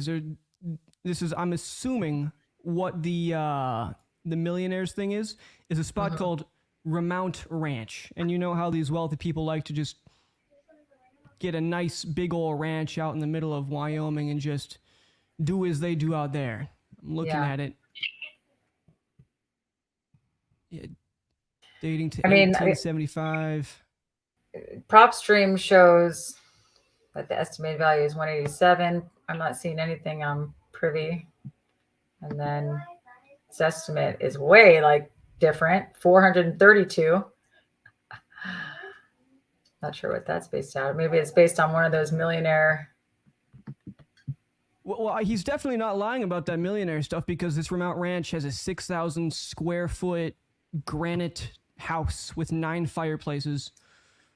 Wow. So if that guy's Yeah. looking to pretty much just consolidate land for sale in the area, that's a potential buyer. Otherwise, there's really not much opportunity to get this thing sold because the person who's going to be buying this they're not going to be on your regular list. I'm certain that there'd be people who want to buy it. You know, I've got my girlfriend, her uncle, he buys a bunch of property out in Wyoming. He owns like a big canoe brand. He makes canoes. And so he goes out there and just does outdoorsy stuff. And those are the type of people, older people who have a bunch of money and just want to have a nice outdoorsy spot. They're just hard buyers to find. So the only thing I could see on this is the pricing's tough to find. At 170, that might make sense. It might not. I would definitely try and push him deeper. I would probably try and push for an option agreement on it, and then try and get it sold to the owners of Remount Ranch. That's what I would do, if anything. Yeah, I think the option would even have to be like the 120, 125 somewhere like low, don't you? Like if 170 is the market value, or 200, so 200 even on market is what? The thing is, it's tough to even find market value. I guess we can. The only thing we can base it off of is that's what he said other ones were selling for. We definitely have to push him down. I would give up some reasons, such as a septic tank having to get certified, checking if electrical and all this stuff. But we'd have to definitely go below that because I can't find any comps for it. I have no idea what this thing's worth. Okay. And then finding someone who actually, Okay, well, let me go back to him. Hi, Robert. Sorry for that. I appreciate your patience. That's all right. I just wanted to make sure that we were going to be able to give you our best offer. And it is challenging, like I said, to find comparable properties around there. But, going off of your word and your realtor and finding a few things in that area, I mean, it's going to be a lot lower than what you're looking for. I mean, they're in order for us to deal with the kind of getting that septic certified and making sure all the electrical works and kind of the middle of nowhere, a more rural area. We know finding that buyer is going to take time and it's a risk. So the thing that we could offer is doing like an option agreement where we would market the property for free and try to find a buyer for you within a certain time period. And if we can, then that changes from an option and it turns into a purchase agreement. And if not, then we both part ways and, we just know that this ahead of time that we gave it our best shot. Is that something that you would consider? Even What is your percentage on that? Oh, I don't get a percentage, really. I'm actually a home buyer, so I don't buy. That's just a little bit too remote for me, but I would share it with my network of buyers who are out in that area, in that general area, and then we would see if we could find somebody for you. Okay, well, I'll probably just hang on to it until, like I said, I'm in no hurry, but I appreciate you reaching out to me. Yeah, I mean, and just so we can just talk about the price though, let's just like imagine, that you weren't able to find that person and you decided that maybe the option agreement is, a good way to go because there's no risk on your part. The numbers are going to be somewhere between 120 and 132, maybe 133. Okay. Well, I can always reach, at some point if I need that cash, I can reach back out to those folks that offered 150. So yeah, you might want to do, that it doesn't hurt to do that. You just want to make sure that they're real buyers and that they're being transparent with you. Because unfortunately, I see a lot of people lock up purchase agreements and they promise you a certain number. And what they do is they don't tell you this, but they just shop it around and they look for a real buyer. but they'll tie you up and add a fee. And then right before closing, then they call you and say, sorry, we have to cancel. And I only know this because I got a call from a seller this morning. Steve, he called me and told me this happened to him. So, and unfortunately it happens often. And you seem like a nice gentleman. So don't want that to happen to you. I'll do my best. I appreciate it. Okay. Well, we're here if you need help. Thank you. Thank you. Bye. Bye-bye. All right. How I would have pitched that option agreement wouldn't have been using the term option agreement outright. For that, I would have said, we would have discussed the pricing first, kind of honed in on a price, trying to anchor him with a cash offer first, and then I would lead into the option second. And so then with the option, what that's going to sound like is you did the right thing, I think, with the network of buyers. What I don't think you did right was not having a price attached to it to begin with. And then the way that you're framing it is, hey, this is not the deal for me, but I have a giant network all across the US. I have over 4 million buyers in my network. And so then we can work at it from this front. And then when he's asking about price, I think that you scared him off with saying you don't get paid anything, because this guy's, that's going to put him on edge and think, okay, so what's the angle this person's trying to get? So in that instance, if somebody's asking me that type of question, I would just be straight up with them and just say, well, for the option price, let's say you and I get it at this, and then I find an investor at this, then I would just get that difference. So that's what it would be. And the option, non-exclusive or whatever his other objections might be, but that's how I'd pitch it there. You got to angle. Yeah, that's first, a good That's recommendation. how it opens up those other ones. That's a good recommendation. Thank you for that feedback. Let's try and find a lead here that is not in the middle of nowhere. Let's see. Oh, come on. Well, this one, Philadelphia. So we know this one's hot. Selling a vacant, non-occupied house. They're tired of being a landlord. They did say it's in pristine condition. It's a townhouse. More than 5. How big is this? And they've only owned it 0 to 1 years.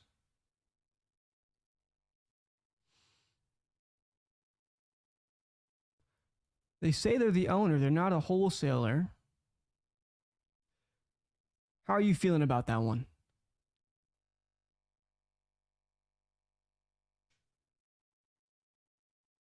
My little girl was talking to me at the same time, so I didn't capture the whole thing. That's okay. I'm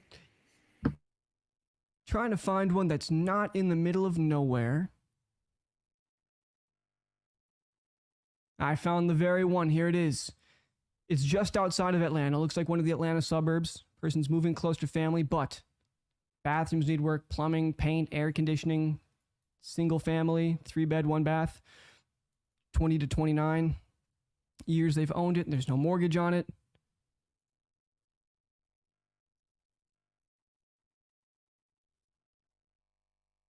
I'm liking that one. Let's take it down. All right.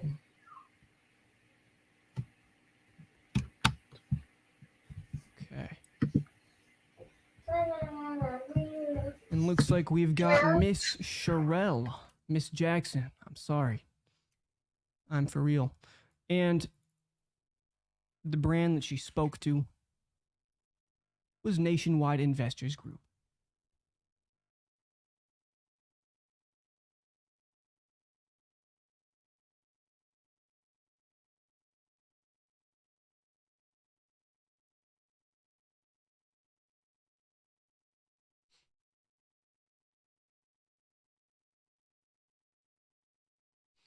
I don't often pitch option agreements just because the effort that they take to dispo, they tend to just not be worth the bite, because you really got to go through that whole process, and there's no guarantee, there's no protection. You don't really have it at a great price. It's just, I would always rather have a regular purchase agreement on it.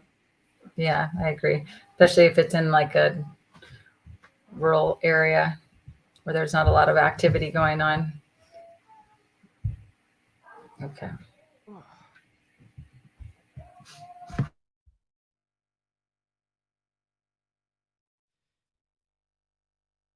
Now, I don't know what it is.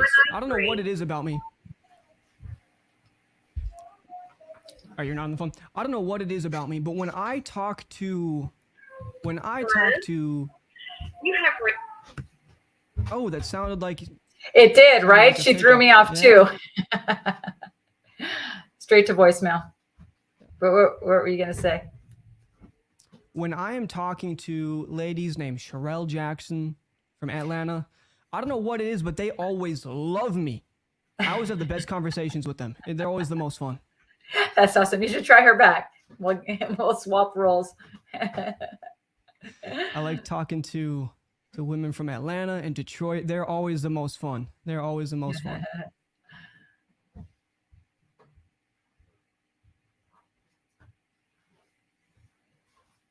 So she went. She was going straight to voicemail. Straight Sherelle. to voicemail? Okay. Yeah. All right. What a bummer, because she just filled that out. You know what? I think we are just going to go ahead and we're going to do this Philadelphia, brand new. They just filled it out 15 minutes ago. Oh, nice. Boom.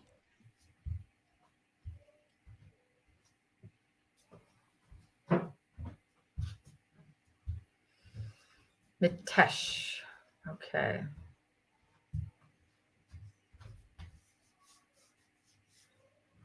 And they filled out hedge fund offers. Okay.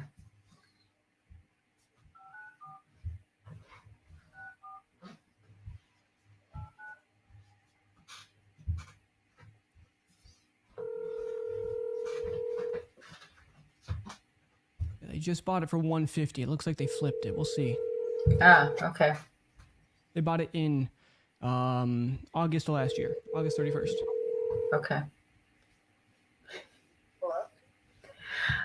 Hi, Mitesh. This is Jen. I got your request for a fast cash sale on your property on Monument Street. How are you? I'm good, thank you. I have a few questions for you to see if we're the right fit for each other. And then if we are, we can talk numbers at the end. And if not, then just let me know and we can part ways. Is that fair?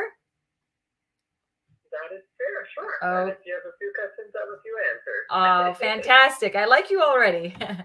Okay, well, catch me up to speed. Why are you considering selling? Saw you just purchase it, not, back in August. So I purchased the property as a part of my own rental portfolio. Initially, I was investing in Philadelphia, had a couple of properties there and things like that, and so purchased it. This one is in the Temple University student housing area, and so purchased it, rehabbed the whole place. Between then and now, my investment strategy changed. I sold everything else in Philadelphia, and so now that this one's done with the rehab, I'm just looking to sell it. And I had gone online maybe a month ago and just kind of put this place in some of the websites saying, hey, look, looking to sell this. And so that is how you want to turn it up on the phone. It's a duplex. It's first unit 2-bed, 2-bath. Second unit is 4-bed, 2-bath. Okay. You mentioned that your investment strategy changed. What did it change to? I was doing long-term rentals and short-term rentals, and I decided to just concentrate on short-term rentals. Okay. And kind of, rethink the whole long-term rental thing. Not that, I'm walking away from it, but for now, I'm just going to, concentrate on a niche, and then I'll come back as I'm ready to expand. Got it. So you were doing, your portfolio was long-term, and was it not going like the way you wanted it to, or what was going on there with this one? It was invested in both, and it was just, when you're split in so many places and you're kind of scaling up, then it becomes too complicated and too crazy. So then I decided to scale it down so this way I can kind of concentrate on a niche and do it the right way. Good for you. All right. So that's exciting. It's next chapter. Have you already purchased your short-term rental properties? Have you started that already? Yeah, I already have one of them. Yep. Great. Okay. So then it sounds like you bought this one, you flipped it, And did you ever have a tenant in there or what? No. No. Okay. So it's market ready, right? Is it market ready? Yep. Okay. It is market ready. Yeah. Okay. I'm not a realtor, but when I hear it's market ready, I always wonder, is there a reason that you didn't want to list it? So what I did was, while we were finishing up the rehab, I just put it up on these sites to see if anyone was interested in it and wanted to pick it up before I listed it. So the listing should be going live sometime this week.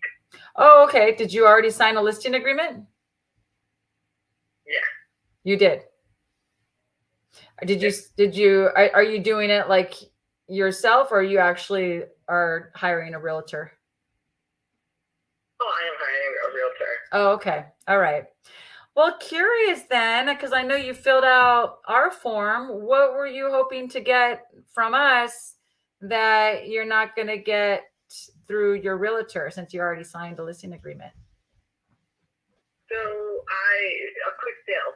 That's really what it was. A quick right? sale. I want to sell and cash out as quick as possible. So if I list it, it's going to sit on the market for 30, 60 days or whatever, until somebody finds it and picks it up and stuff like that. And if I can just, find a cash buyer who picks it up sooner, then saves me that time, and I'll give them a little bit of a discount. If I list it with a realtor, 4 or 5% or whatever goes in that direction. So I'll just give the buyer a break and let them pick it up. Got it. Okay. And then if you brought the buyer, you'd still pay your realtor like commission, or do they know that you might look for your own buyer also? Yeah, they know I'm going to look for my own buyer as well. And so, yeah, I won't have to pay them a commission. Got it. It'll be fine. Okay. Well, it sounds like then, since it's already flipped, you mentioned it's fully market ready, right? There's nothing else that needs to be done to it. So then okay. So then I'm guessing you're probably asking, full market value, as you should, if you already put that much time and money into it, which means that our first way of buying, being cash, probably wouldn't make sense for you, because we're trying to do the same thing you are. And so, right? Like, we're trying to add some value too. Yep. So I understand. yeah, the only other thing that I can think of, but you did mention you want to get cash out. Is that how important is it to you that you get cashed out? So here's the thing. I know which direction you're going. You're going towards all the creative stuff, and the issue with the creative stuff is the place is not on. It's on a hard money loan. So I have to refi out of it before I can do anything creative. Yeah. And actually, my realtor and he does creative stuff as well, and so do I. That's how I buy some properties these days. So we were discussing it, and the only issue with that is if I go to a bank and try to put a loan on it, I'm looking at about 8 to 9%, right now, probably closer to 9 in interest. And so, that puts the number quite high. Yeah. And so it becomes difficult, right? Because if I were to go and refinance it and I've got 10% interest, I'm paying about $3,500, let's say, a month. And then I sell it to you, and you take over my loan, and then the remaining equity, whatever that adds up to, you're all close to $4,000, right? And that's, if I'm being nice about it. And then what I have seen in terms of rent, the place should do about $4,200, maybe a little bit more, because the first unit has 2 bed, 2 bath, so each bedroom has its own bathroom, so that might bring a little bit more money in just because of that layout. But looking at that, you're at about, let's say, $4,200 a month coming in, and if you're already paying $4,000, you're only made out of cash flow $200. Yeah, you know your stuff. I know. I love talking to people like you, because it's hard to find people who get creative. So maybe we run in the same circle. Do you know Pace Morby? Yes, I do. Are you like a Pace Morby person? Are you in SubTo? I am in SubTo. Are you in SubTo? I thought you might be. Yes, I am. My name's Jen Shelton. I knew it. So when the minute you said get me up to speed, I'm like, this is a Morby lady over here. She's trying to use the same script on me that I use on Well, you did all my work for me by breaking down those numbers. So I'm like, this guy knows what's up. I bet we run in the same circle. That's hilarious. You know, it's really funny. You're the second Morby person that has called me within the last week. I know, we're everywhere, right? It's like the 6 degrees of separation from pace. Yeah, hey, it's awesome. Because he called me and we started talking. He said, well, you know, creative, this and that. And I just threw the numbers at him. And he's like, do you know what you're talking about? And I was like, yeah. And you understand this stuff. And he's like, you're Morby? I said, yep. You too? And he's like, yep. So he was That's funny. as well. But That's funny. How long have you been in the mentorship? I joined the mentorship last year in about around September. So I've been following Pace for pretty much all of last year, and I learned a ton of how he did things. And then I was like, you know what? I'm just going to dive in and join the mentorship as well. And so I joined last year. How long have you been in it? For almost 3 years. And I'm just trying to think. It sounds like that maybe we can bring you some deals. Like perhaps if you're buying, and it sounds like, are you just buying creative or are you buying cash deals too? Just creative. Okay. Well, maybe, you know, maybe we can somehow bring you some deals. If there's anything that we pass on, then we'll send it your way, and I'll definitely share what you're looking for with the other Philadelphia folks if you'd like. I mean, I know you already have connections there too, but I can at least just anybody else maybe who's not in SubTo, because, you know, we always get deals from other wholesalers and stuff like that. Yeah, sure. Feel free to share it with anyone if you find anybody that's interested in buying it. Yeah, that would be nice, and I wouldn't mind throwing you some money as well. All right. Well, text me your buy box. Yeah. And at least I'll save it. And then I wish you luck on your listing. And it sounds like you and your realtor can handle the whole refi out. And, as well. Yeah. Okay, cool. All right, Mitesh. Well, it's a pleasure. It's a pleasure talking to you. Nice to meet you. Yeah, same. Okay. Nice talking to you as well. Okay. Good luck. You too. Bye. Take care. Thanks. Bye.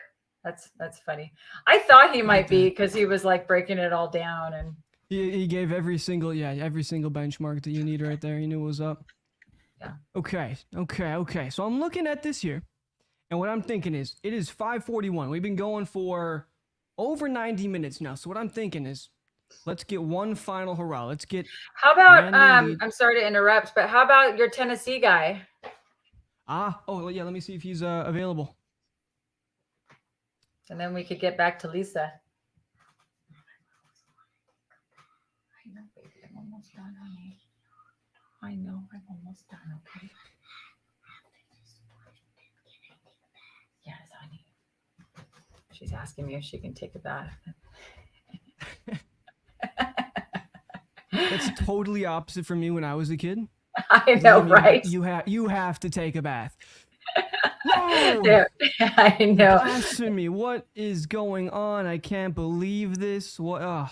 Devastation. Right. I've been working days on this. Okay, so I texted David. I don't have a response from him yet. Okay. I'm going to just get another lead here, and we're going to go with that. He didn't respond to the last text. He said he was hopping into a meeting that should be about 30, but you know how they go. They sometimes run long. Yep. So here's what I'm looking.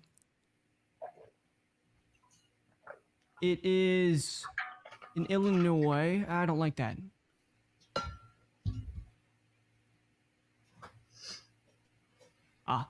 Beautiful. All right. Another one in Atlanta. This isn't the one we just bought, is it? Let me double check here.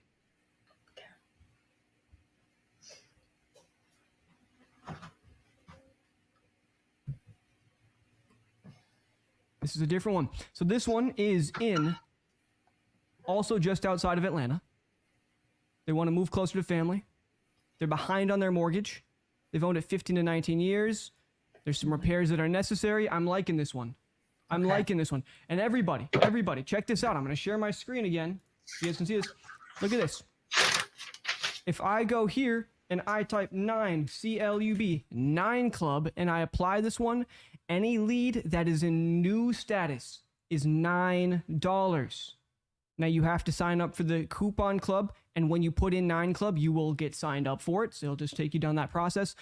But you're getting a whole bunch of leads for $9 each. We've never, ever, ever ran a promotion like this. Take advantage while you can. That's amazing.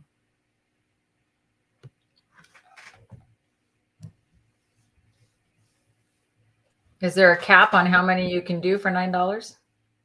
As many as you want, as long as they're in new status. Wow.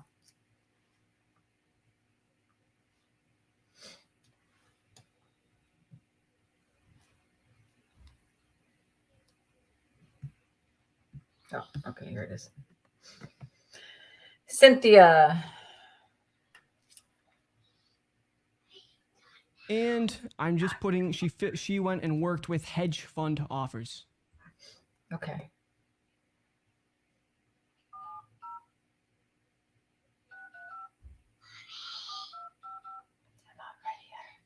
You got this last week? This one looks like it's brand new. They just filled out the form 20 minutes ago. So Fresh. sometimes people go back and refill. Sometimes people will go back and fill out forms again. We've got safeguards and protections in place for that. Yeah, this person just filled it out.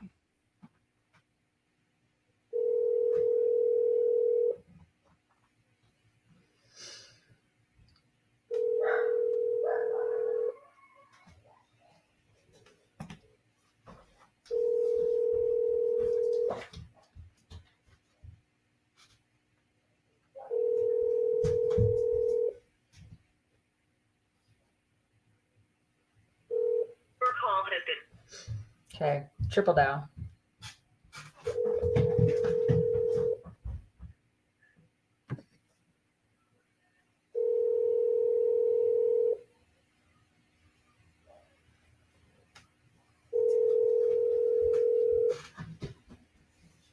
You know what? You can hang this one up because I just found another lead that's right in a similar area. Okay. And they just filled it out a minute ago. Okay. Oh, wow. Okay.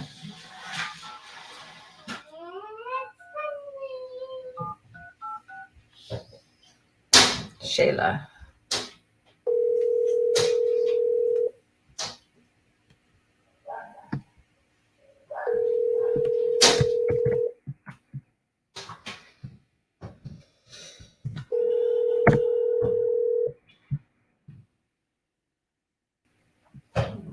Cute little house.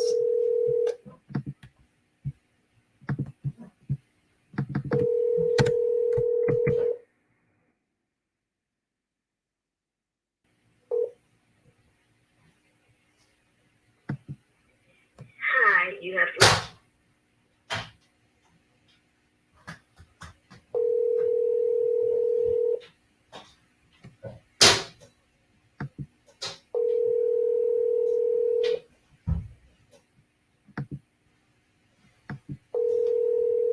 And I just got the word from David Olds. He's hopping on, so we can. Oh, go good. To, yeah.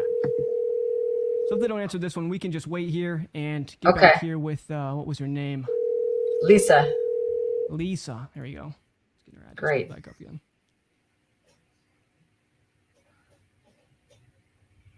Hi, you have reached. No. Once it starts getting later in the evening, everybody's sitting down for dinner. Contact rates drop pretty low. Yeah. Okay, let me scroll back up to that property. I'll put it back in the chat actually here. Oh, okay, thanks. Oop, it's one. It's a 1 in front of that. Thank you.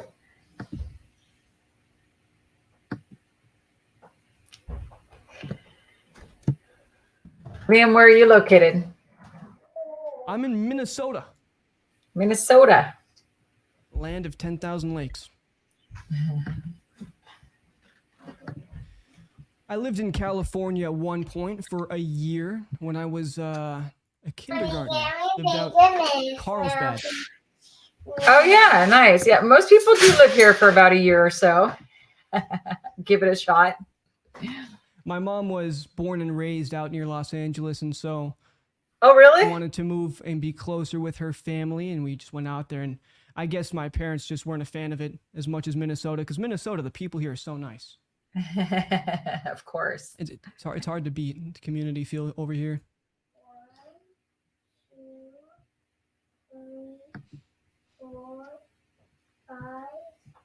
Carlsbad is very nice. You know, So all funny your enough, families. they kind of became accidental real estate investor extraordinaires, because when they moved out there, they sold their house here in Minnesota, and that was in 2007, right before the market crash. I mean, just Oh, wow. right before the market really started taking a big dip. So they sold it and got what they sold it for is it's probably what it was worth in like 2018, 2019. Wow. So they cashed out right at the very top. Then when they moved back here after the market crashed, they bought a house and fixed it up, put a bunch of money into it, and then sold it for a whole bunch again. Wow. Right place at the right time. Really is. Last word from David Old is he said, "Thanks 1 second." So he's getting prepped up to hop into here. Okay. I lived in Minnesota for a year as a very young kid. And what, you live the rest of the time in California? That would be the ultimate flip. Wait, was that, did his name say Bubble Wrap, or was I seeing things? You were seeing, that's correct. His name is Bubble Wrap. Okay. Bubble Wrap.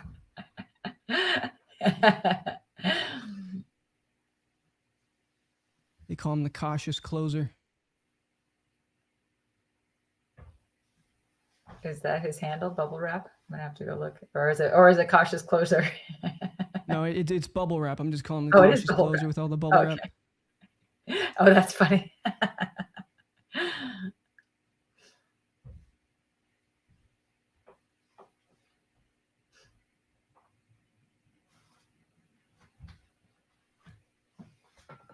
What What an interesting house here. Yeah, right. Let me see. Let's pull it up again. She said those photos are recent. Yeah, I'm assuming that they're from the listing that they just had. That's my guess. Yeah. So 2 kitchens, a finished basement, it sounds like. I can tell that the realtor really didn't know what they were doing here. I mean, these photos clearly were taken, it seems like, by the realtor. Yeah. And that's just a hallmark of somebody who has no clue what they're doing. If they're trying to take the photos themselves, they got 3, 4, 5, 1, 2, 3, 4, 5, 6 photos from the same angle. I know. We don't need all that. We got to doctor these photos a little bit, get some. Right. Yeah. And to not market it as waterfront. Crazy. Who cares if it is not the big part of the water? It's waterfront. Exactly. Yeah. People just want waterfront. Yeah, exactly. Yeah, exactly. Here they call it ocean view. If you have literally a sliver that you can see through 2 houses.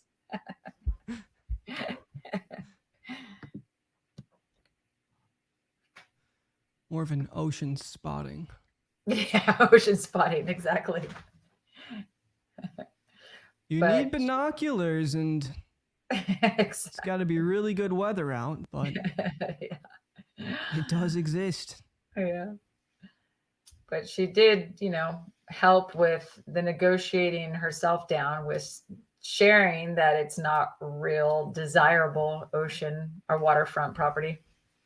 Well, looking at the photos, one can kind of deduce that as well. It's just right at the very end of this culvert where it tapers off into pretty much a little stream.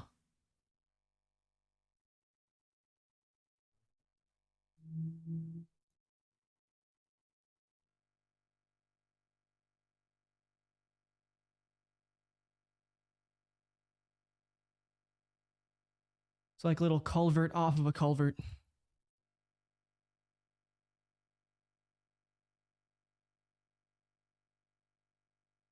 Oh, and we got Mr. David here. All right, let's pop him up. David, how are you doing, my friend? Good, man. Sorry, I've been just slammed busy this afternoon. What's cooking, guys? Hi, David. Nice to meet you. You too. You guys are all dressed up, looking amazing, and I'm here with my English Bulldogs and my sweatshirt. I just got to the house. Yeah, we're probably All doing more good. deals What than we got? everybody else too. So what you, So I what you just guys put- talking about? What you doing? Just put the address in the chat for you. I'll give you the little rundown here. Okay. Jen had a fantastic call with this homeowner, and Nice. she, quite a wealthy lady. She crushed it in Silicon Valley as a hedge fund manager, something or another. In the 90s, made a shitload of money. This owns is our property seller, you all said? over. Mm-hmm. Okay. And owns this one as well. Now she's 63. She's looking to get rid of a bunch of her stuff. And this one is just a big headache because it's a massive property, almost 5,000 square feet, 6 beds, 5 baths. And she's just tired of taking care of it. Tried to list it at $695 starting on May 4th. They just removed the listing yesterday, actually. Okay. So things didn't go so hot. They didn't get a single offer in that time frame on market. It's a beautiful house. And then they started looking at cash offers. Highest cash offer was $480, and she said that she would accept $450. You said 6. You said what was her original? I need a piece of paper. Give me a lot of numbers here. You said her original number was 695. She was That's what she listing it at listed 6. at? Yeah, she listed it at 695. Her highest cash offer has been for 480. That's the highest offer in general. Yeah. And I don't know why she didn't go with that one, but she did say to Jen that she'd go with 450. Yeah, well, that's weird. So, I mean, a couple of problems here, and you've named all of the problems. Exactly all of the problems is it's a really big house. It's beautiful, but I didn't look on the map where Killian even is, but it's probably somewhere pretty rural and nice and exclusive and all those things. So, as a cash buyer, that's my question: how do I make money on this deal? Right. So the first way is I could buy it, flip it, and resell it. So, but what's the ARV? I could tell you what it's not, and that's 695. Right? Like that's a given. We know 695 is not the number. So my question to her would have been, did you get any other offers? Because no. She got one yesterday or one today. Her offer she got today that she said was off market is 480. Yeah, but I'm saying, what did she get on MLS? Because that's really Nothing. we're trying to establish Nothing. ARV, you know. Not a Nothing. single She thing. said they only showed it 2 times and didn't get any offers. I wouldn't want anything to do with this property as a wholesaler, because that's your problem, right? I mean, her problem is your problem. First off, who's going to be your buyer? I mean, from the couple pictures I looked at, it's an Airbnb person. That's really it, unless you want to try to do a novation, but it's already been on the market. So you're going to have to be significantly cheaper, right? And not to be Debbie Downer, it's a beautiful house. I mean, I'd live there in a second. But as an investor, as a wholesaler or dispositions person, the way that we need to be looking at all of these properties is how does my end buyer make money? That's the only thing that matters. That's it. I mean, because we need to sell it unless you're going to buy it and hold it yourself. So, now you just kind of run through those scenarios. Okay, if I buy it, put a little bit of money into it, what's a little bit? I don't know. I'd have to look at all the pictures, and my end buyer buys it. How do they make money? Well, I could tell you on 700,000, somebody's going to want to make, 100,000, because that's a lot of risk to, plunk down 700,000. Like that's a real number. Somebody's going to have to wire that out of their bank account. Like it's, these are real dollars and cents, or, they're going to get a hard money or private money lender, and, the points and percentages just going to eat them alive. So you got to offset that somehow. So that's probably why she's getting 450, 480 offers, right? Is that the number? Yeah, she said it needs 150 to 200 and work. So we'll just say 200. So let's say she's 100 grand high. So when the market adjusts, and, we didn't have a crash, we had a little adjustment. But the most significant thing was interest rates rose, right?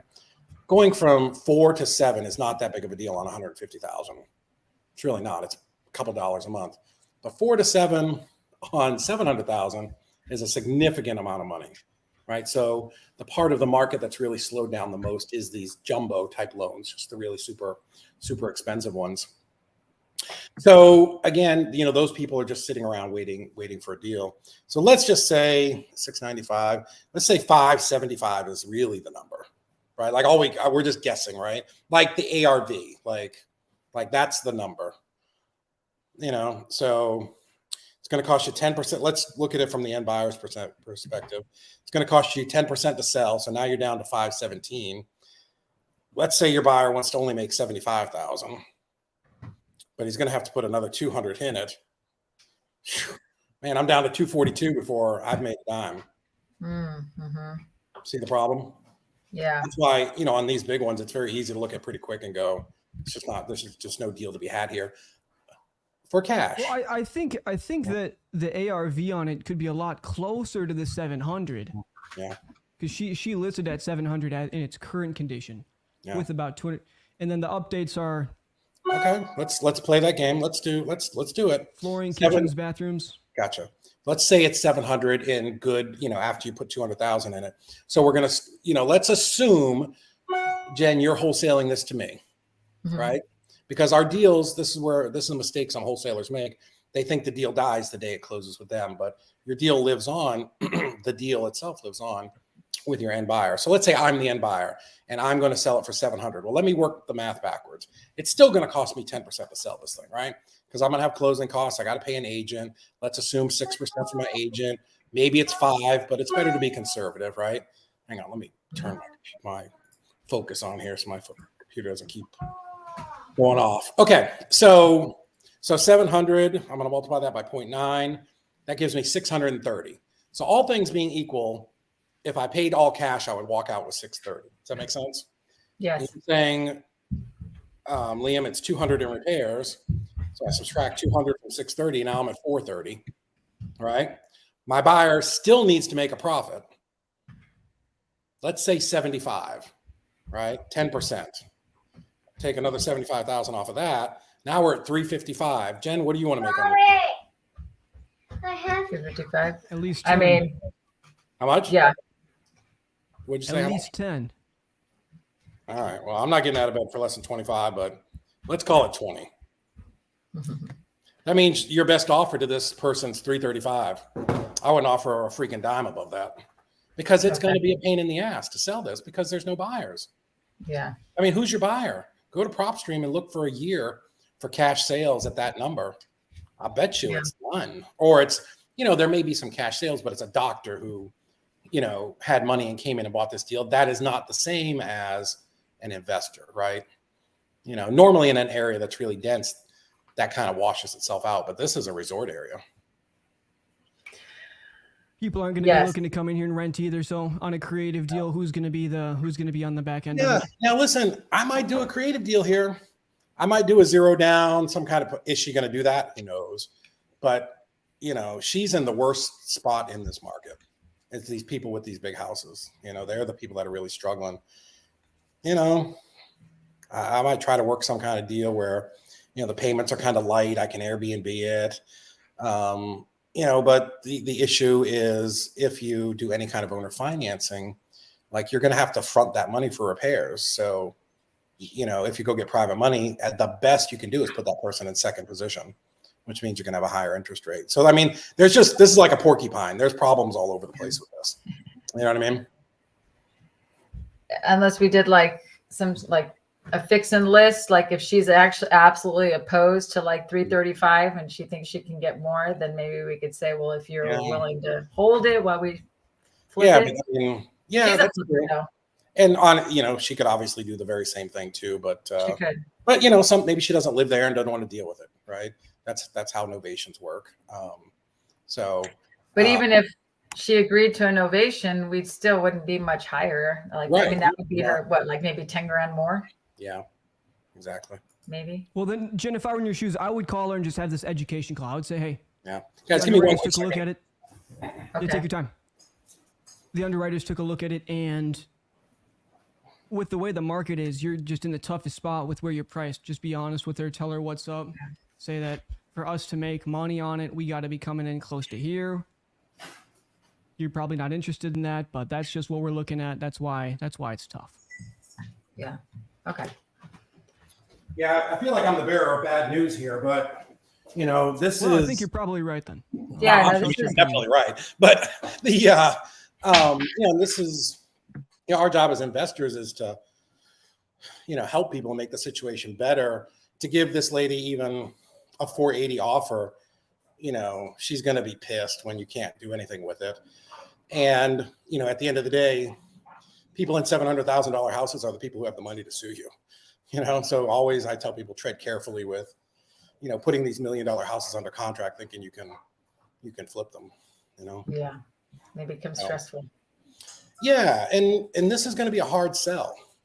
Like, I wouldn't suggest this for anybody that's watching, that's on the new side, you know, stick to the bread and butter working class houses where, you know, there's a high demand. And this is why this is one of the things we teach is, you know, when you're going to start your, you know, your marketing in your business, before you just start willy-nilly picking areas.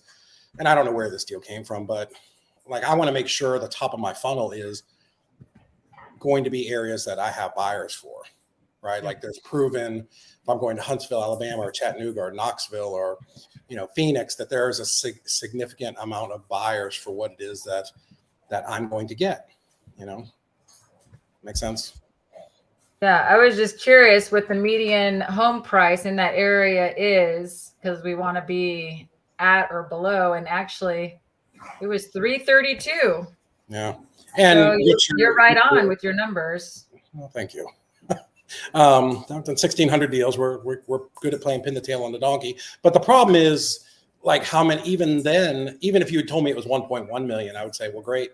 How many sales were there in the last year? Oh, 42. You know, it's like being in the middle of the Ozarks. It's beautiful. I want to live there, but I wouldn't wholesale there. You know what I mean? Because, you know, at the end of the day, we're a sales and marketing company. You know, I you know, it's just difficult to, like, there's a buyer for everything. Let me say that. I'm not naysaying, like, don't do it. There's a buyer for this deal. But how much time and energy is the juice worth the squeeze? You know what I mean? You know, you're far better off, anybody who's listening, you know, going and, you know, putting the $130,000 house or $200,000 house under contract, because there's just gonna be more buyers for it, right? Think of your buyer's pool. It's and Liam, you're regretting asking me to come on now, man. I'm sorry, but no. This is all super good information. You know, think about this. This is how I thought about when I first started. When I started wholesaling full time, it was 2009. So, you know, take these numbers for what they're worth. I looked at the buyer pool and I said, okay, are there more people with $60,000 or more people with $300,000? Obviously, right? There's going to be more people with 60, right? So let me work in that side of the pool. You know, that's the deep end of the pool where there's going to be more buyers. So that's why we suggest doing, you know, a little bit of, you know, if you can, if you're choosing markets, like, look at your markets and, you know, say, hey, you know, are there sufficient number of buyers here for what I want? Great. And data is easy to pull, right? Let me pull those buyers for 6 months. Let's throw it into an Excel sheet. Let's get the median square foot, beds, median baths, you know, median price. And now I can sort of start to focus in on what I know is going to sell there. You know what I mean? And that's a great roadmap. You know, it's kind of like cheating on the test. You know what the answer is. Sorry, wasn't trying to crap on your deal. I think it's a beautiful house, man. I'd take it in a minute if I could get the right terms. I was gonna say, you don't live too far out. It's like 2 hours out of Chattanooga. Yeah, dude, if I was in Chattanooga enough, I'd buy it. I just got home yesterday from just got traveling everywhere. Just got home yesterday from, where was I in? Oklahoma, and I'm leaving in 2 days to go to Cleveland, Ohio. Let's look at this. Yeah, beautiful house, man, on the water there. On Wilson Lake. God, it looks like it's the Ozarks. Huntsville. Yeah, man. I mean, not a bad place. You know, just what's the population there? Yep. Yeah. Hang on, I'll tell you. So this is, I'll just do it. Hey, Siri, what's the population of Killian, Alabama? I found some web results. I can show them if you ask again from your iPhone. Oh, woman. 1,040 people. Yeah, run. Small area. Now, if that was right up against Huntsville, you know, like an adjoining little town, and it was incorporated, I'd be like, oh, fine. I'm just going to pull a buyer from Huntsville. But where are you going to get your buy? You know, I did one not similar to this. It looks like they come just west. They got a spot called Florence. Yeah. Then, yeah. But it's not right up against Huntsville. Yeah, and that ain't. Say, Jen, get her let's get this lady on the phone and see what she says Okay. here. Yeah, and then maybe she would be open to a zero down sort of thing. You never know. She was really trying to get out of there. I mean, She's got money. Yeah, this is why you dig in so heavy on the front end, and this is what Liam teaches is, getting that motivation way before we ever get to the price. I want to know what their story is. I want to know why they're selling, as much as I can, so that when I get to the end, I'll be like, hey, Mrs. Smith, I know you said you needed to move to Phoenix because your cat has psoriasis or whatever it is, right? Here's the best I can offer for you. And I get it. It may not work, but, I can solve your problem, or I can solve that pain point. All right. I'm going to give her a call. All right.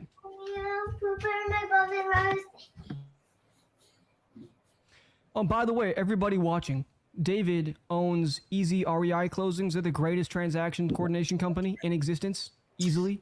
As you can see, he's got so much knowledge. Now imagine You an heard entire her. team of people. I know.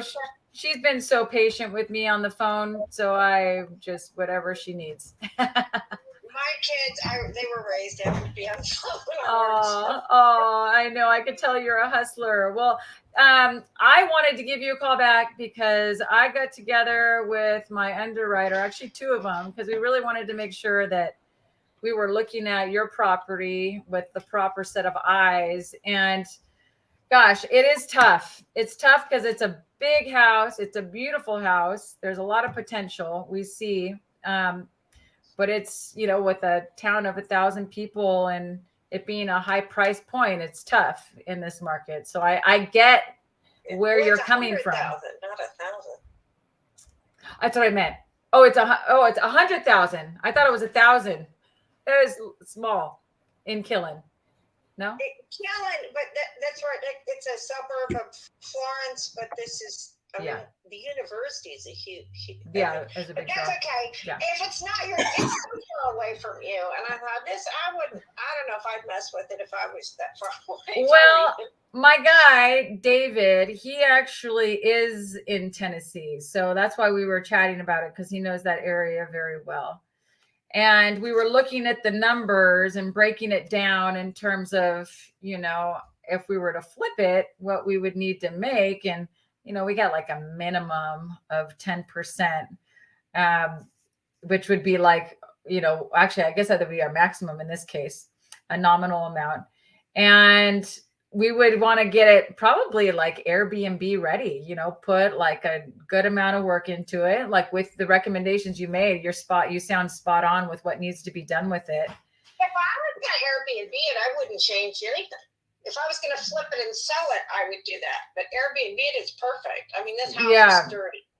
Yeah, we're not sure which of those things we would do, but regardless, we would put the 200 grand into it because we would want it to get that 700-ish price mark that you were hoping to get on market. But all that. No. If I put the 200, I would have gotten over $1 million for it. I'm just dropping it because I want the hell out. I'm just worn. You know what I mean? I can make that much money online with my cosmetics. I make tons of money doing other stuff. Good for you. All those streams of income. I love it. I'm just, sometimes you just, but anyway, it's worth what we were asking for. It needs that if you want to get over $1 million. Yeah. That's what it needs. It needs the upgraded marble bathrooms. But if I was going to Airbnb it, there's no way I would spend more money on that because people would just screw it, Well, and I want you to be able to get out of there and get to Thailand and move on. And so in order for us to do that, what the numbers he came up with would be about 322, maybe 332, somewhere between in there. No, that's insane. I got more than that in it. There's no way. So I wasn't good at explaining it, I guess. That was to get it over the $1 million mark. I would spend the 200, but that's almost giving it away at 4. If he saw it, he would see what I meant. But that's okay, honey. So what is then your bottom line? You said before you got an offer, but you said your bottom line is 450. Oh yeah, that's got me bleeding. Yeah. Because I mean, I've kept this house up for 10 friggin' years for my mom and everybody else. And, you know, it's been just upkeep that place 20 grand a year, you know. Yeah. But anyway, it's and the roof isn't that old. It's 5 or 6 years old. It's that balcony that the reason we were asking the $695 is I thought, okay, they're going to come in lower. We'll go with $645, $650, and they can fix the balcony. The house is definitely worth the $7 because that's only 139 a square foot. It's nothing.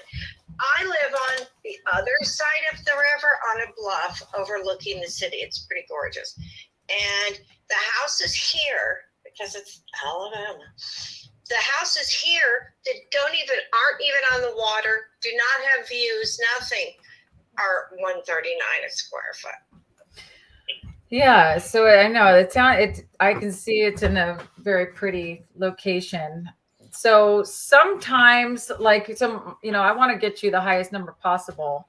I'm going to go back to him, and sometimes sometimes they'll come up, and sometimes they don't. But Exactly. we always start conservative because this market is so unpredictable.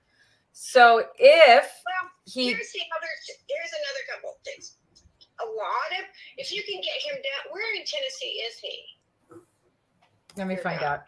One Chattanooga. second. Oh, Chattanooga. Okay, that's about 3 hours. 3 hours or so from here. The interesting thing is when you're driving to lake properties, the other thing, because when I first moved here, I drove all over the friggin' state. I moved back in 2002 when the market went down in Silicon Valley. And I had a 2-year-old and the other one was 12. And I said, okay, I'll move back by family. And I was just looking for properties, just, searching like everything. In so many lake properties, you had to drive through all these trailer parks and trash. And it was just,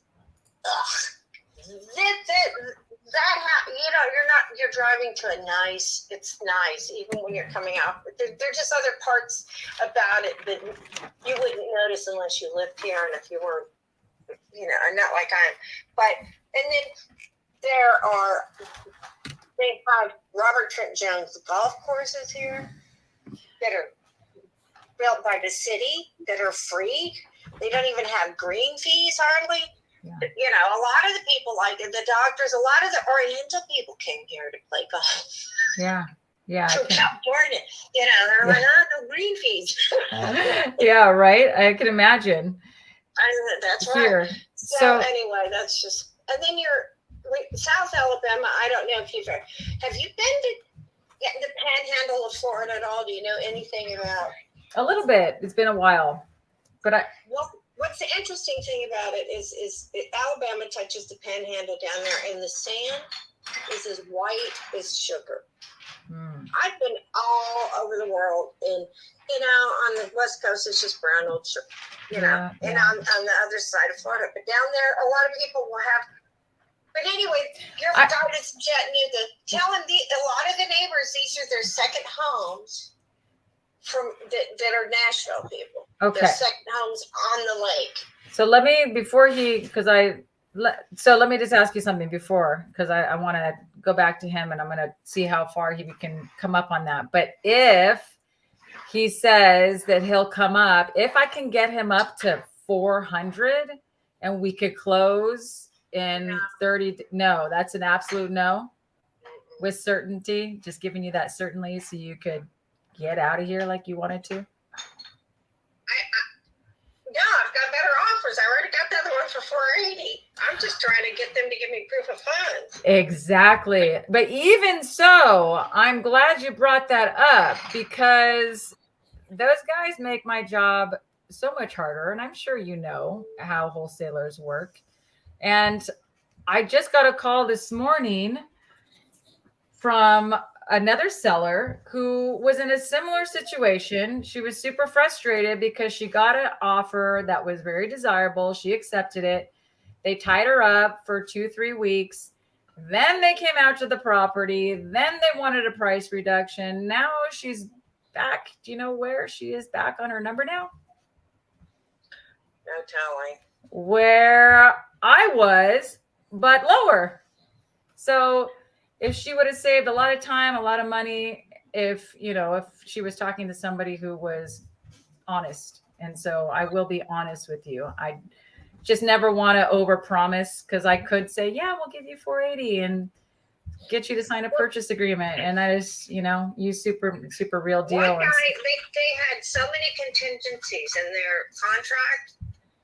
Once they look at it, and I understand you got to look at it. Jesus, why in trying to lock somebody in the contract? I said, I'm not signing this, because somebody tried to get me to do that earlier today, and I said, I'm not signing it because you have these contingencies, and I don't know what you're going to come back at. Yeah, exactly. I said, I need a firm offer, but I think you should come and look at it. Yeah. And he's, well, I'm looking for someone local, but they won't come if you don't sign it first. And I said, well, I'm sorry. So if they come up then to 400, that's still a no-go. Even if you have certainty. No. Not for 5,000 square feet, 2 master bedrooms, 2 kitchens, too. So if they came to 420, would you say kick rocks? Yes. Okay, go kick rocks. If they said 440, I would do that. I would do that. So 440 is where we would need to be. Well, let me put you on hold for a minute, okay? So let me go talk to David. All right. Okay.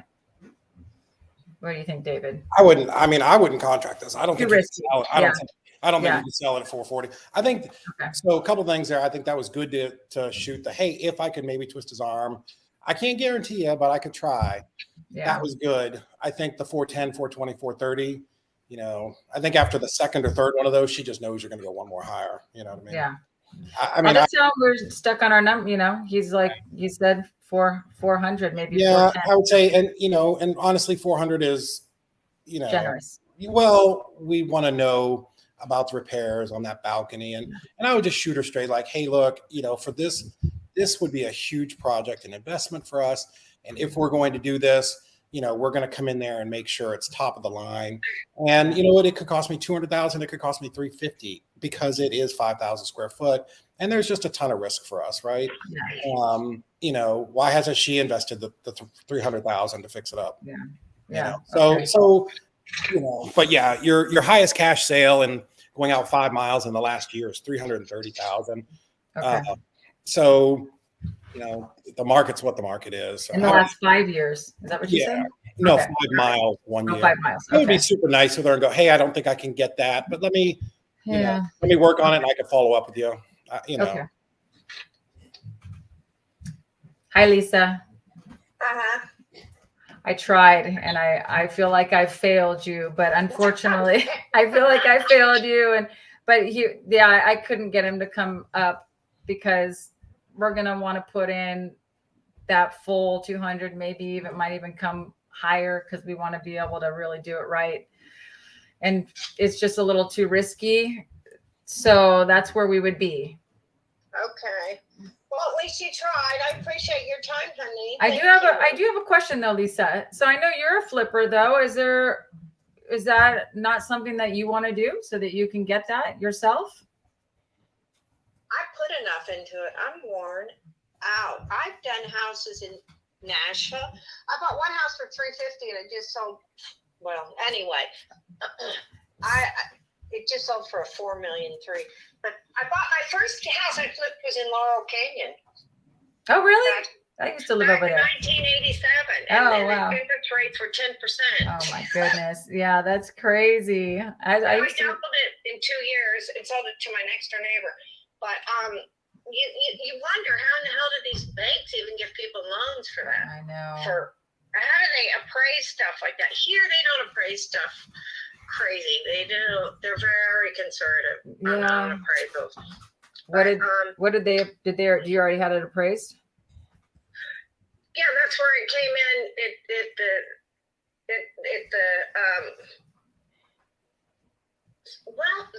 The realtor said she wanted $695, and the appraiser said, and that was 6 months earlier, was $645. So one more question for you, Lisa, because it sounds like you've done a lot. You've been doing this for a while. So have you already considered selling it creatively so you could get a higher purchase price? What do you mean creatively? Well, it doesn't sound like you need the money, right? Or do you need a specific amount at closing for something? I right now am getting ready to go into production. I need money to manufacture. So I would rather do that. I mean, you can make go into my other sales. It's a business decision for another business. I see. Okay. And I just I can't wear that many hats anymore. I'm just worn out. Yeah. I can't go with my construction crew and sit there and babysit the hell out of them while I'm working with I actually have my product manufactured in Vancouver. How much do you need to manufacture? How much is that? What's that number? Well, I go with you start with whatever you want, how you want to budget it, because I have to put 30% into marketing, and then I work with what's called a factoring company. You know that work? No.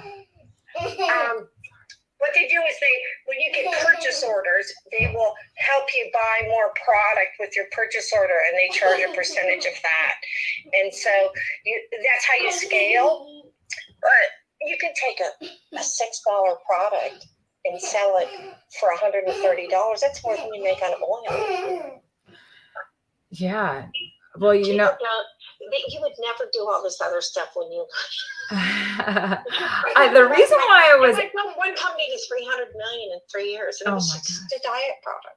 The reason why I was asking that, and I'm sorry, I'll have to jump off here soon. I think my little girl is now like silly. She's been waiting so long. But I know. So her name is Ridley, and she's being silly. But what I was thinking with the creative thing that I mentioned is that if we upgraded you to a lender and gave you a down payment at closing and then made you monthly payments on your equity, is that something that you would consider?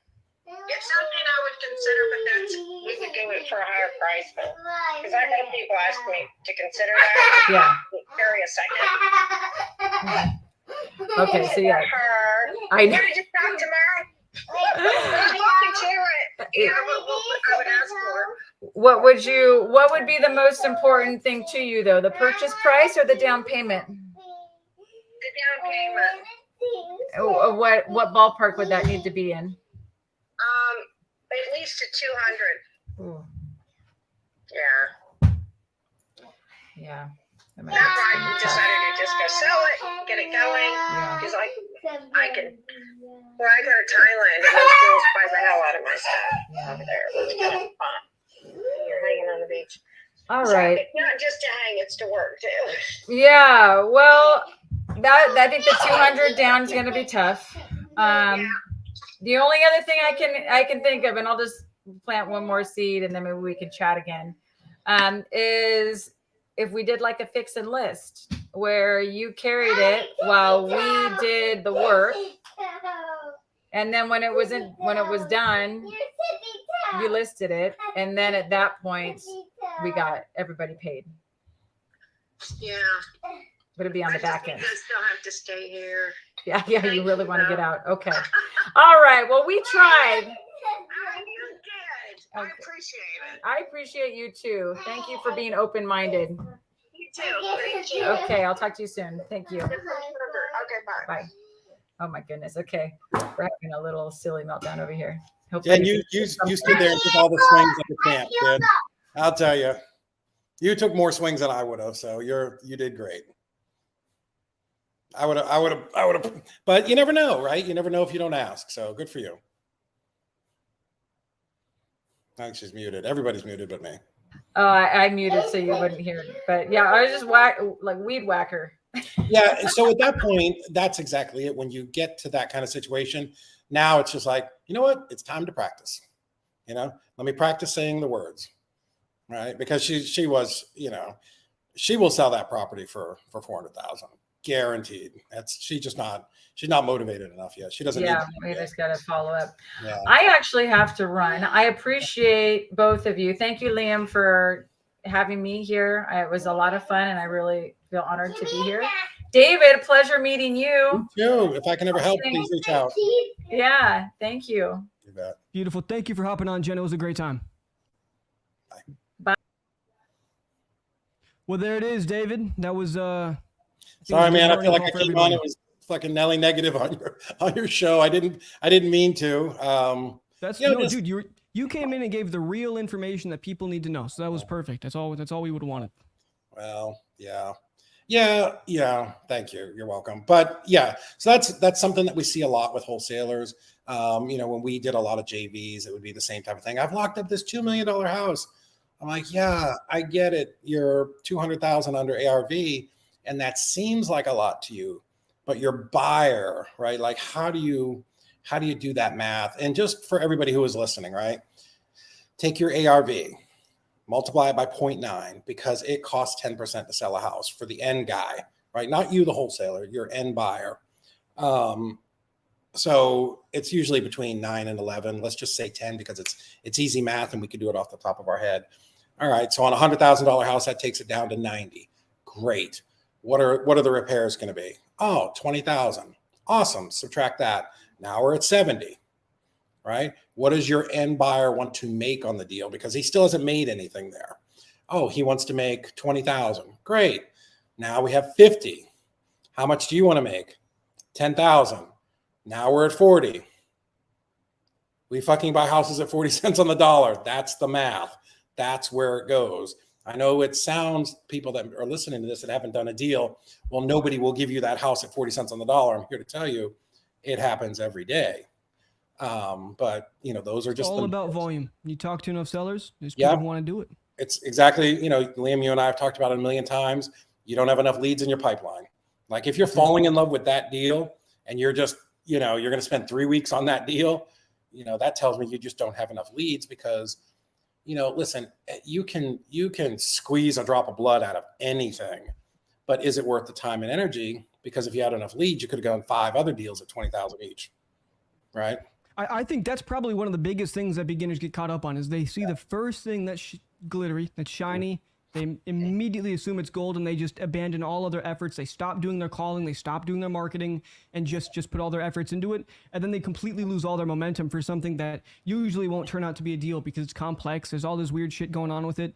Even for an expert person like you, it would be tough to get the deal done. And for beginners, especially, no. I'd have called her. We'd have definitely talked to her, had the conversation. Jen was a champ, man. And then it does, because you should call every lead. Like I'm adamant about that, right? You call everybody, of course, because people will give you dopey. You should never be disqualifying people based upon if you get the lead in your pipeline, call them. There's no reason. The lead, if they want an offer, we're calling them. Yes, man, and I get it, dude. I was speaking this weekend in Oklahoma, and it was actually a great event. And I remember sitting at a table like this when I had just come home from work, and I had 4 leads that had been emailed to me. And now I'm like, oh, let me look them up. Let me comp them all before I talk to the person. And that's your brain, right? Your brain is built to, biologically to protect us. And, what your brain's doing is talking you out of doing something that's going to be uncomfortable, right? Like Jen had to say some uncomfortable things there. And, they were all true. Like, we were giving her the right number. But yeah, your brain will talk you out of and help you find a way to not do the thing that's, that's going to move you forward. Because, if you're just starting this, this is all new, right? But you have to get out of that comfort zone and, and work at getting better at it. So, call everybody. That's my advice. Beautiful. Well, David, thank you for hopping on, man. It was man, I'm sorry it took me so long. I had just back-to-back calls all day, and then I had to rush out of the office. My wife's out of town, so my poor puppies had been penned up since 8 o'clock this morning. So I had to come home and get them. And I just gotten here and you gave me the link. So I'm sorry I was late. No, dude, no worries at all. No worries at all. Cause we made enough calls, got to talk to a lot of sellers. So it was fantastic, but I'm going to end it off here cause we've been live for almost 2.5 hours now and I'm ready to go eat. Yeah, man. You're all dressed up, dude. You're looking good. Love it. Trying my best, man. Dude, I popped on. I'm like, oh my God, these two are dressed up and I'm looking like a slob. Oh, well. Appreciate you having me Coming in on, with dude. all the knowledge, though. So beautiful. All right. All right, guys. We'll catch See ya. everybody later. Thank you guys for showing up. It was fantastic. Get Talk your to leads you at later. iSpeed to lead. There it is. Are you looking to implement pay-per-click advertising into your real estate business? iSpeedTheLead.com is an a la carte PPC marketplace, allowing investors to get into the world of PPC on a budget. Browse and purchase PPC leads a la carte from all around the United States. These leads are from motivated sellers who want to sell now. So if you want to find motivated sellers using PPC,